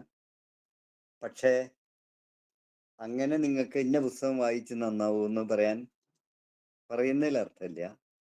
പക്ഷേ എങ്കിലും കഴിഞ്ഞ കാലത്തെ പുസ്തകങ്ങൾ വായിക്കുമ്പോൾ പാവങ്ങൾ നിങ്ങൾ വായിച്ചേ തീരൂ. ലാ മിസറബിൾസ്, വിക്ടർ ഹ്യൂഗോന്റെ യുദ്ധവും സമാധാനവും നിങ്ങൾ വായിച്ചേ തീരൂ. ഞാനിവിടെ പറഞ്ഞ ഇന്ത്യയെ കണ്ടെത്തൽ നിങ്ങൾ വായിച്ചേ തീരൂ. എൻ്റെ സത്യാന്വേഷണ പരീക്ഷണങ്ങൾ നിങ്ങൾ വായിച്ചേ തീരൂ. ചാൾസ് ഡിക്കൻസിനെ നിങ്ങൾ വായിച്ചേ തീരൂ. മലയാള ഭാഷയിൽ വളരെ മനോഹരമായ രീതിയിലുള്ള കഥകളും ഒക്കെ എഴുതിയ വളരെ പ്രധാനപ്പെട്ട ഒട്ടേറെ വ്യക്തികളുണ്ട്. ഞാൻ നിങ്ങളോട് പറഞ്ഞു, നമ്മളെ വളരെ കട്ടിച്ചാൽ പൊട്ടാത്ത ചില ഇതാണ് പലപ്പോഴും നമ്മളുടെ ഉള്ളൂർ എസ് പരമേശ്വരയ്ക്ക് നമുക്ക് തോന്നിയിട്ടുണ്ട്. പക്ഷേ അദ്ദേഹത്തിന്റെ കാക്കേ കാക്കേ കൂട്ട് ഇവിടെ ഇന്നും ഇന്നും എപ്പോഴും നമ്മളുടെ മനസ്സുകളിൽ ഉണ്ടായിരിക്കും എന്നാണ്. അതിൽ തന്നെയാണ് ഓരോരുത്തർ, കുഞ്ഞുണ്ണി മാഷായാലും ശരി, പി നരേന്ദ്രനാഥ് ആയാലും ശരി, അവരൊക്കെ തന്നെ ആ ജീവിതാനുഭവങ്ങൾ, അതേപോലെ തന്നെ നന്ദനാരെ പോലെയുള്ള ആൾക്കാരുടെ എഴുത്തുകൾ, ഇതിനൊക്കെ തന്നെ വലിയ പ്രസക്തിയുണ്ട് എന്ന് നിങ്ങൾ മനസ്സിലാക്കണം. അമ്മ, മദർ ഗോർക്കിയുടെ, അതുപോലെയുള്ള പുസ്തകങ്ങൾക്കും പ്രസക്തിയുണ്ട്. അതുപോലെ തന്നെയാണ് സമകാലിക അവസ്ഥയിൽ പുതിയ എഴുത്തുകൾക്കും അതിൻ്റെ പ്രാധാന്യമുണ്ട്. ആ എഴുത്തുകൾ നിങ്ങൾ തേടി പിടിക്കുകയാണ് നല്ലത്. ഇതിനെ സംബന്ധിച്ചിടത്തോളം എല്ലാം ഞാൻ പറഞ്ഞ പുസ്തകം നിങ്ങൾ വായിക്കണം എന്ന് നിങ്ങളോട് പറയുന്നതിനേക്കാൾ ലോകമനുദിനം മാറുകയാണ്. ഈ മാറ്റങ്ങൾക്കനുസരിച്ചുള്ള മാറ്റങ്ങൾ നമുക്ക് ഉൾക്കൊള്ളാൻ കഴിയുമോ എന്നുള്ളതാണ് നമ്മുടെ മുന്നിലുള്ള ഏറ്റവും വലിയ ചോദ്യം. അപ്പം അതുകൊണ്ട് ഞാൻ പറഞ്ഞ പോലെ നമുക്ക് യൂണിവേഴ്സിൽ ഒതുങ്ങി നിൽക്കാൻ പറ്റില്ല, യൂണിവേഴ്സസിൽ പോകണം. വേറെ എവിടെയെങ്കിലും ഭൂമിയുണ്ടോ എന്ന് നമുക്കറിയില്ല. ഉണ്ടാവും, ഉണ്ടാവണം, അത് തേടിപ്പിടിക്കണം. അങ്ങനെ വരുമ്പോൾ ശാസ്ത്രം വേണം. തെറ്റായ അന്ധവിശ്വാസങ്ങൾക്കെതിരെയുള്ള പോരാട്ടങ്ങൾ നമ്മൾ വേണം. അത് ആരെങ്കിലും മോശാക്കാൻ വേണ്ടിയിട്ടുള്ള പോരാട്ടങ്ങളല്ല. അങ്ങനെ വരുമ്പോൾ നമ്മുടെ ലക്ഷ്യം നല്ല മനുഷ്യരെ കണ്ടെത്തുക എന്നുള്ളതാണ്. അത്തരം നല്ല മനുഷ്യരെ കണ്ടെത്തണമെങ്കിൽ നമ്മുടെ കുട്ടികൾക്ക് ഇനിയും വേണം കഥയും കവിതയും. കുട്ടികൾക്ക് എന്തിനു വേണ്ടിയിട്ട്? ആ കഥയും കവിതയും കുട്ടികളെ പറ്റിയിട്ട് വിശാലമായ പ്രപഞ്ചങ്ങളെ പഠിക്കാൻ സഹായിക്കുന്ന കഥയും കവിതയും വേണം എന്നുള്ളതാണ്. ഞാൻ പണ്ട് യുറീക്കൽ എഴുതിയ കവിത, ചലനം ചലനം പ്രപഞ്ച സത്യം മാനവന്, അത് കേസ് ഭൂപാളരാഗത്തിൽ പാടിത്തന്നു. മാനവൻ ഇത് കേട്ടുണരട്ടെ, ഉണരട്ടെ ഉണരട്ടെ പ്രപഞ്ചമാകെ ഉണരട്ടെ എന്ന് എഴുതിയൊക്കെയുണ്ടായി. അപ്പൊ അലമാലകൾ വിടുവരട്ടെ എന്നൊക്കെ പറഞ്ഞ് നമ്മളൊന്ന് എഴുതിയുണ്ടായി. ഞാനിപ്പോ പറഞ്ഞു വരുന്നത് എന്താ വെച്ചാൽ, അത്തരം അഭൗമമായ സത്യങ്ങൾ കണ്ടെത്താൻ സഹായിക്കുന്ന കൃതികൾ വ്യത്യസ്ത ഭാഷകളിൽ നിങ്ങൾ തേടിപ്പിടിക്കാൻ ശ്രമിക്കണം. അതിലൂടെ നിങ്ങൾ ഈ പ്രപഞ്ചത്തെ കാണണം, അതിലൂടെ നിങ്ങൾ നിങ്ങളുടെ അയൽവക്കക്കാരെ കാണണം. അത് നമുക്ക് എന്തായാലും ശരി ഒരു ജീവിതം മാനവ സമൂഹത്തിന് നൽകാൻ സഹായിക്കും എന്നാണ് എനിക്ക് തോന്നിയിട്ടുള്ളത്. എൻ്റെ ഒരു മഹാഭാഗ്യം നിങ്ങളെ അറിയിക്കുന്നത്, എന്നെ ഞാനാക്കിയത് കുട്ടികളോടൊത്ത് കുട്ടികളെ കണ്ട് പഠിക്കാനുള്ള ശ്രമങ്ങളാണ്. അതിന് ഞാൻ ആദ്യം എൻ്റെ ഗ്രാമത്തിൽ ഉണ്ടാക്കിയ സ്കൂളിൻ്റെ പേരാണ്, ഒരു ട്യൂട്ടോറിയൽ പോലുള്ള സ്കൂളിൻ്റെ പേരാണ് school of scientific studies, 3S school. അതിൻ്റെ ഭാഗം ആയിട്ടാണ് പിന്നീട് നമ്മുടെ സ്വപ്നങ്ങൾക്ക് അനുസൃതമായി കേരള ശാസ്ത്ര സാഹിത്യ പരിഷത്ത് പോലെയുള്ള പ്രസ്ഥാനങ്ങളും ഒക്കെ ആയിട്ട് ബന്ധപ്പെട്ട് പ്രവർത്തിക്കാൻ കഴിഞ്ഞത്. ഇതിൻ്റെ ഭാഗമായിട്ടാണല്ലോ നിങ്ങളോട്, മറ്റു ചിലരാണെങ്കിൽ ഞങ്ങൾക്ക് ഇതൊന്നും കേൾക്കണ്ട നിങ്ങൾ പറയുന്നത് എന്ന് പറയുന്ന രീതിയിൽ വരുമ്പോൾ നിങ്ങളുടെ ഈ ചോദ്യങ്ങളോട് മറുപടി പറയേണ്ടി വരുന്നു എന്ന് സന്തോഷം അറിയും. നന്ദി മാഷേ. നമസ്കാരം സർ, ഞാൻ അക്ഷയ, 2ാം വർഷ BEd മലയാളം വിദ്യാർത്ഥിനിയാണ്. ഇന്നത്തെ ടോപ്പിക്ക് അധ്യാപനവും വായനയും എന്ന വിഷയത്തിൽ എനിക്ക് പറയാനുള്ളത്, അധ്യാപിക എന്ന നിലയിൽ ജീവിതത്തിൽ എന്നും ചേർത്ത് പിടിക്കേണ്ട ഒന്നാണ് വായനാശീലം എന്ന ബോധ്യം എന്നുള്ളിലുണ്ട്. ഇപ്പോൾ ടീച്ചിങ് പ്രാക്ടീസിന്റെ ഭാഗമായിട്ട് നമ്മൾ സ്കൂളിൽ നിൽക്കുമ്പോൾ കുട്ടികളോട് വായനാശീലത്തെ കുറിച്ചൊക്കെ ചോദിക്കാറുണ്ട്. പാഠപുസ്തകങ്ങൾക്ക് അപ്പുറത്തേക്ക് നിങ്ങൾ വായിക്കാറുണ്ടോ, പുസ്തകങ്ങൾ വായിക്കാറുണ്ടോ എന്നൊക്കെ ചോദിക്കുമ്പോൾ കുട്ടികൾ കൂടുതലായിട്ടും പറയണത് ഇൻസ്റ്റഗ്രാമിലൊക്കെ റീൽസ് കണ്ടിട്ട് അതിൽ ഇൻട്രസ്റ്റിംഗ് ആയിട്ട് വായിക്കുന്നു എന്നാണ്. അപ്പോൾ ഡിജിറ്റൽ വായനയുടെ ഒരു ലോകം തന്നെ ഇന്നുണ്ട്. വായനയുടെ ഈ ഒരു പുതിയ സാധ്യതയെ കുറിച്ച്, അതൊരു വലിയ സാധ്യതയാണല്ലോ ഒന്ന് തുറന്നിടുന്നത്. അപ്പൊ അതിനെ കുറിച്ച് സാറിന്റെ നിരീക്ഷണം എന്താണെന്ന് അറിഞ്ഞാൽ കൊള്ളാമെന്നുണ്ട്. അല്ല, അപ്പൊ അതില് പ്രധാനമായിട്ടും പറയാനുള്ളത്, ലോകം എപ്പോഴും മാറിക്കൊണ്ടിരിക്കുകയാണ്. അപ്പൊ നമുക്ക് ഇന്നലത്തെ പോലെ നമുക്ക് ഇന്ന് മുന്നോട്ട് പോകാൻ കഴിയില്ല. ആ മാറ്റം നിങ്ങൾ ഉദ്ദേശിക്കുന്നതിനേക്കാൾ വളരെ വേഗത്തിലുള്ള മാറ്റങ്ങളാണ് വരുന്നത്. അപ്പൊ അതുകൊണ്ട് സാങ്കേതിക വിദ്യ ഉപയോഗിക്കണം.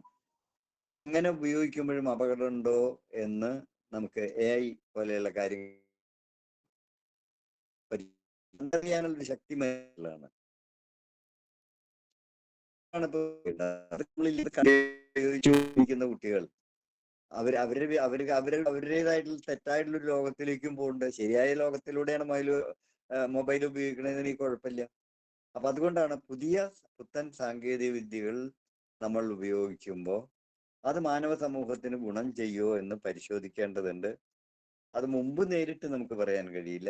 ഇപ്പൊ ഞങ്ങളിപ്പോ കുട്ടികൾക്ക് പുലരി ചിൽഡ്രൻ വേൾഡ് ആദ്യമായിട്ട് പ്രധാനമായിട്ട് നമ്മൾ കുട്ടികൾക്ക് യൂട്യൂബ് ചാനലിലൂടെ ഇപ്പൊ നമ്മൾ നടത്തുന്ന പോലെയുള്ള പങ്കുവെക്കലുകളാണ് നമ്മൾ നടത്തുന്നത്.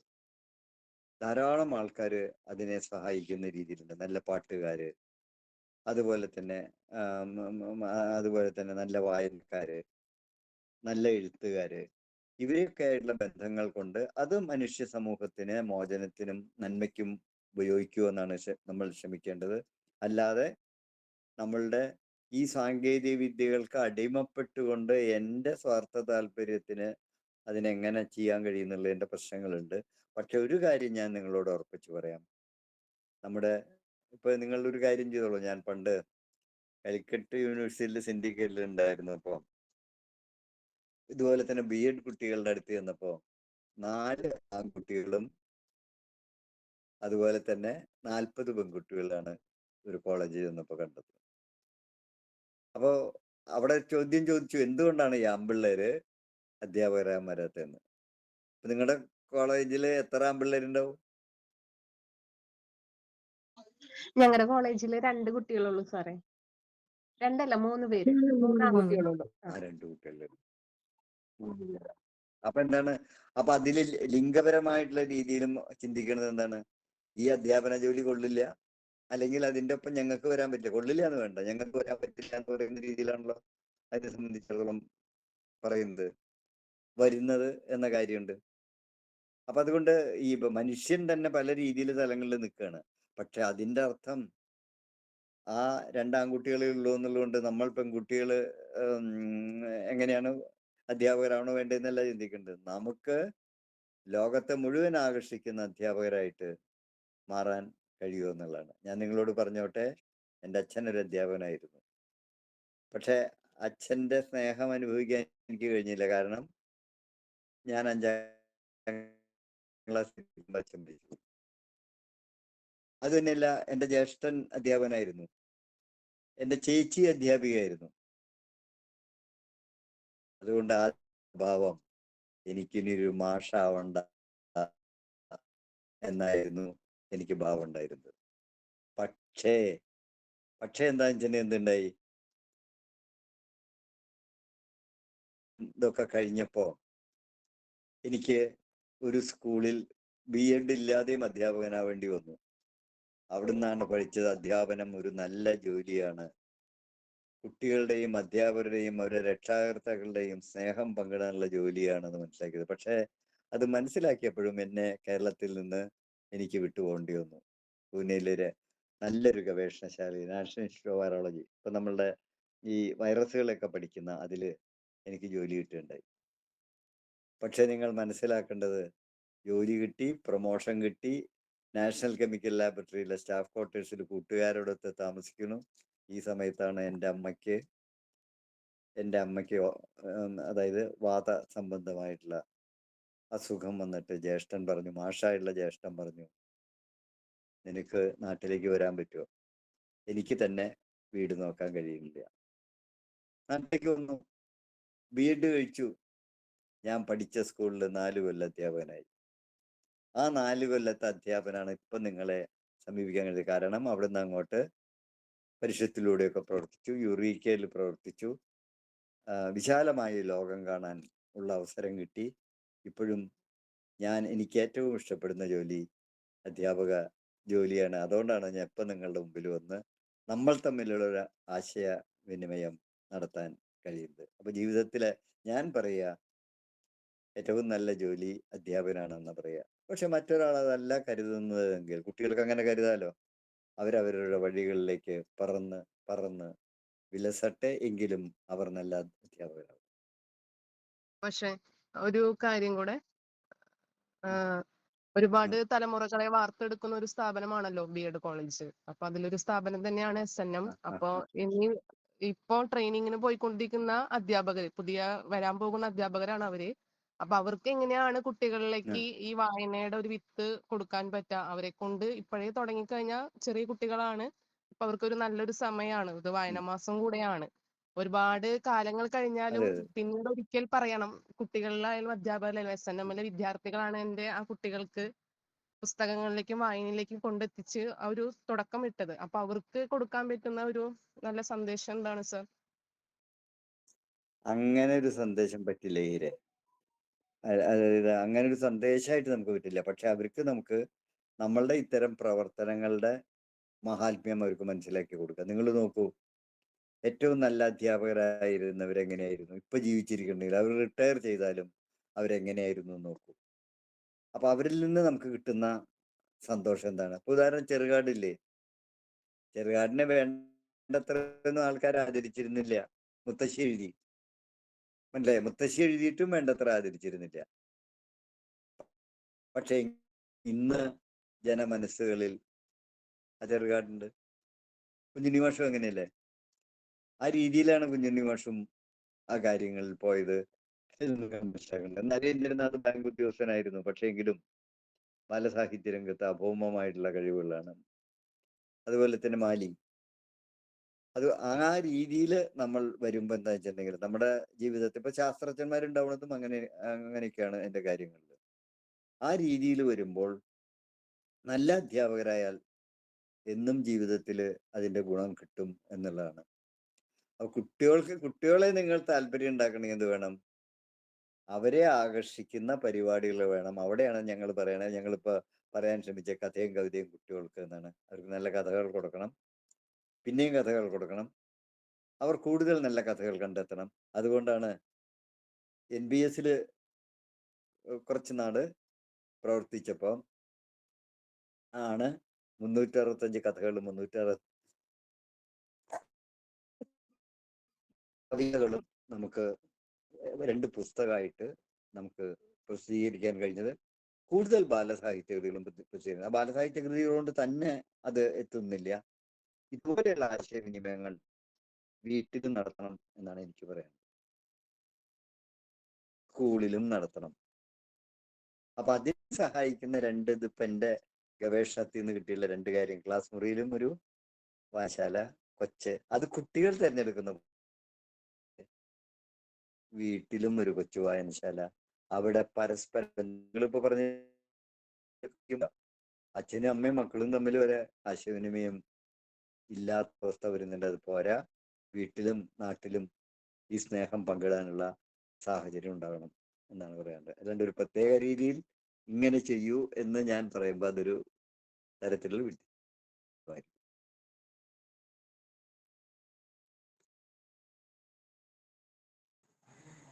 സാറേ, ഒരു കാര്യം കൂടി അതിനോടൊപ്പം ചേർത്ത് ചോദിച്ചോട്ടെ. ഇപ്പോൾ ഇവര് BEd സ്റ്റുഡൻസ് ആണ്, ടീച്ചിങ് പ്രാക്ടീസിന് ആണ് കുട്ടികൾ ഇപ്പൊ പോയിരിക്കുന്നതേ. അപ്പോ സാറിന്റെ ഒരു BEd കാലത്തെ കുറിച്ചിട്ട് ഒരു 2 വാക്ക് ഇവർക്കൊരു പ്രചോദനം കൂടിയാവും, അതിനെ കുറിച്ചൊന്ന് പറയാമോ?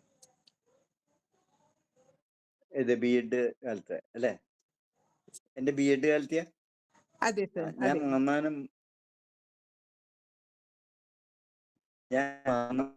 സ്കൂളില് എനിക്ക് BEdന് സീറ്റ് കിട്ടിയത്. മാന്നാനം അറിയാലോ, അതായത് കോട്ടയത്തടുത്തുള്ള മാന്നാനം സ്കൂളിലാണ് കിട്ടിയത്.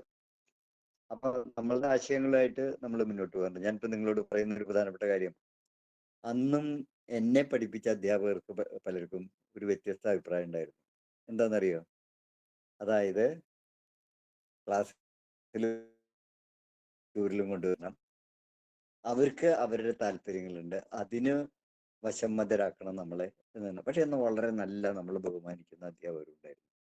അതിൽ നല്ലവരെ കണ്ട് നമുക്ക് ഇത് ചെയ്യാന്നുള്ളതാണ്. അപ്പൊ ഞാൻ നിങ്ങളോട് പറഞ്ഞു, ആദ്യം അധ്യാപനം വേണ്ടെന്ന് തീരുമാനിച്ച് മുഴുവനായും ഗവേഷണ രംഗത്ത് ഒരു വിജയത്തിന്റെ ഇതായിട്ട് പോകുന്ന ഒരു സമയത്ത് മടങ്ങി വന്നു. അതുകൊണ്ടാണ് ഇപ്പൊ നിങ്ങളുടെ മുമ്പിൽ ഉണ്ടാവുന്നത്. അല്ലെങ്കിൽ ഞാൻ പൂനെയിലെ ഒരു നാഷണൽ ഇൻസ്റ്റിറ്റ്യൂട്ട് ഓഫ് വൈറോളജിയിൽ നിന്ന് റിട്ടയർ ചെയ്ത ഒരു ഉദ്യോഗസ്ഥനായി ജീവിച്ചിരിക്കുന്നുണ്ടാവാം, അല്ലെങ്കിൽ മരിച്ചു പോയിട്ടുണ്ടായിരിക്കാം എന്നുള്ള ഇത് വരാം. പക്ഷേ ഇവിടെ മടങ്ങി വന്നിട്ട് അവിടെ നമ്മളുടെ അനുഭവങ്ങളാണ് ചെയ്യുന്നത്. അപ്പൊ അവിടെ ചെന്നപ്പോഴത്തെ ഒരു സ്ഥിതി എന്താണെന്നറിയോ? ആദ്യം നോക്കിയപ്പോൾ നമുക്കുണ്ടായിരുന്നത് ബഹുഭൂരിപക്ഷം അവിടെ വന്നവരും ഈ തൊഴിൽ ഇഷ്ടപ്പെടാത്തവരാണ്. പക്ഷെ അവരോട് നമ്മൾ വാദിച്ചു, നിങ്ങൾ ഈ തൊഴിൽ ഇഷ്ടപ്പെടണം, കാരണം നാളത്തെ ലോകം നിങ്ങളുടെ കയ്യിലാവും. അത് ആൺകുട്ടികൾക്കും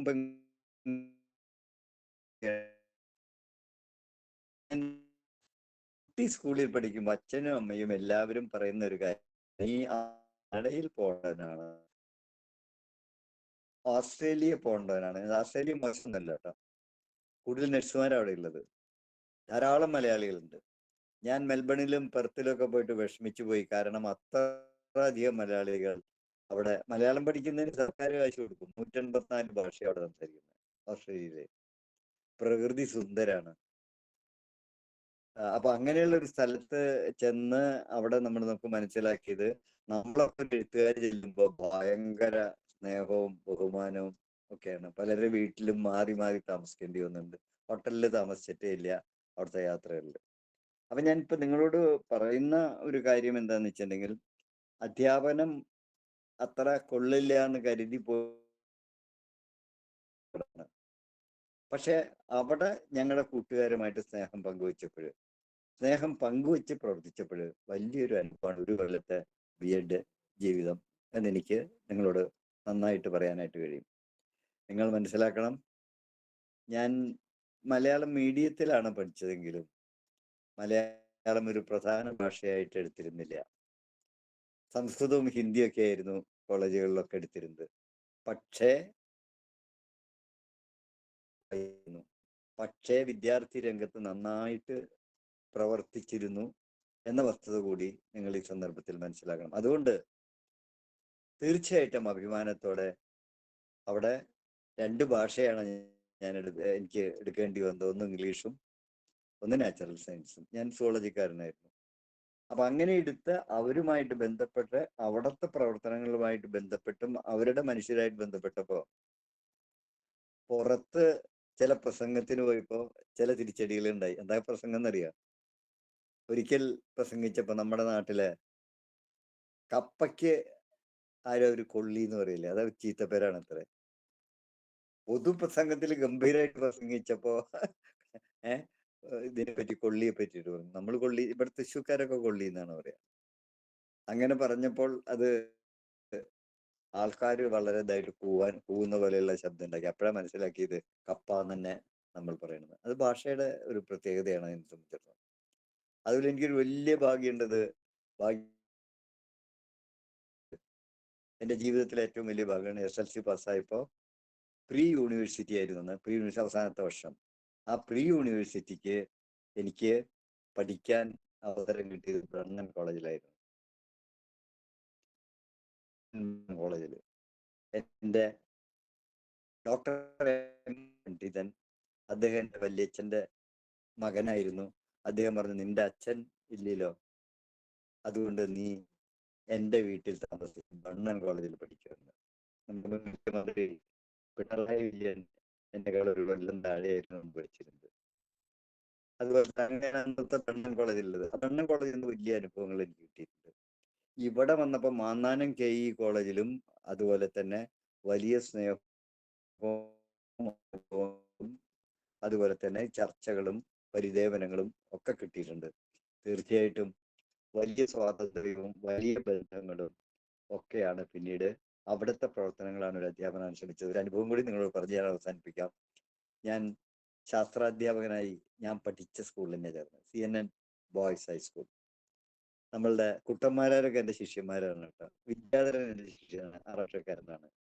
അപ്പൊ അവിടെ അധ്യാപകനായിട്ട് ഞാൻ പഠിപ്പിക്കുമ്പോൾ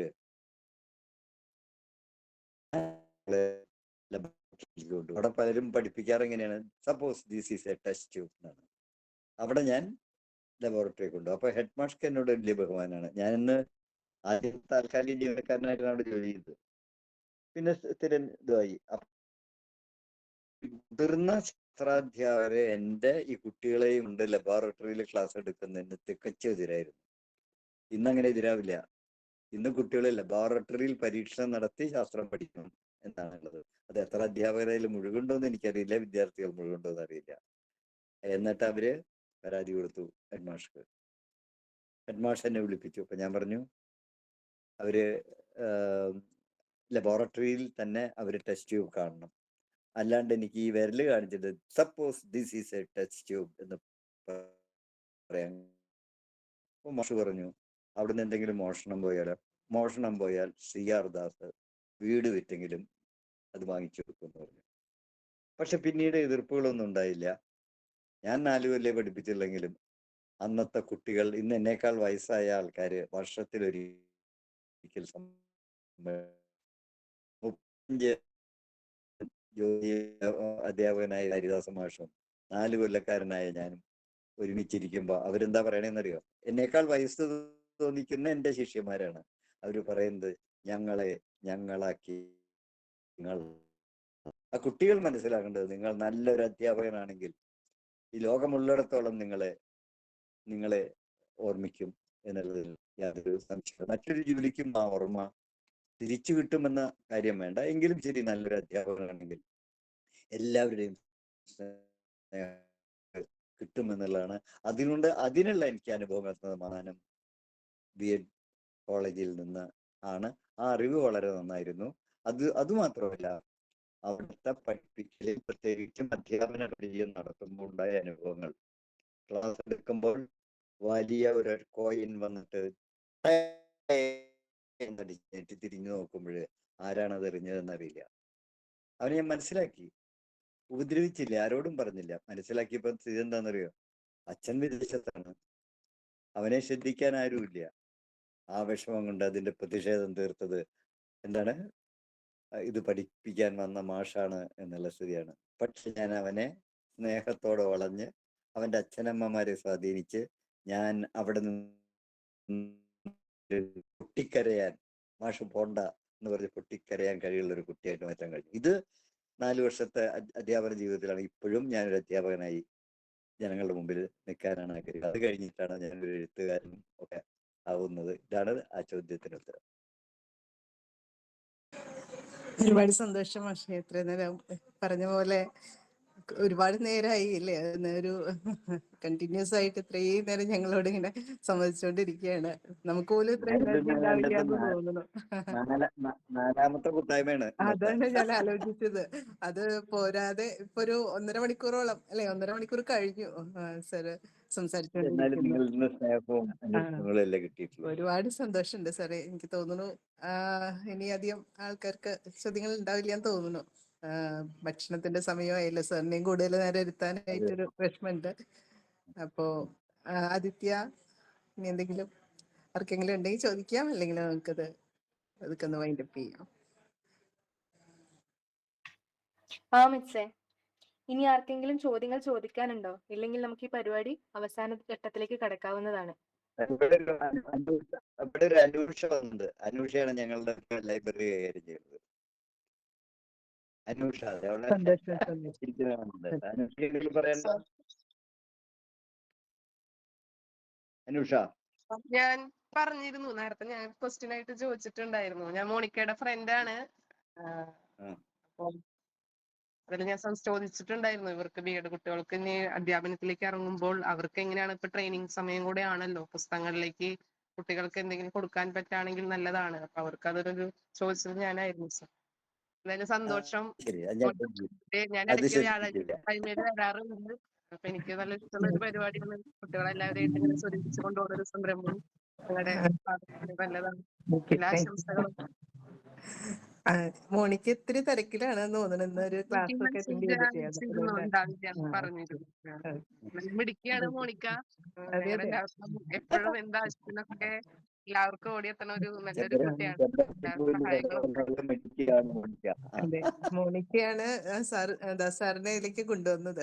അത് തന്നെ വലിയൊരു, ഇത്രയും പ്രഗത്ഭരായ ഒരു വ്യക്തിയെ തന്നെ നമുക്ക് ഈ വായനാ ദിനത്തിൽ കിട്ടി. അതിന്റെ വലിയൊരു സന്തോഷം അറിയിക്കുകയാണ് എന്നോടൊപ്പം.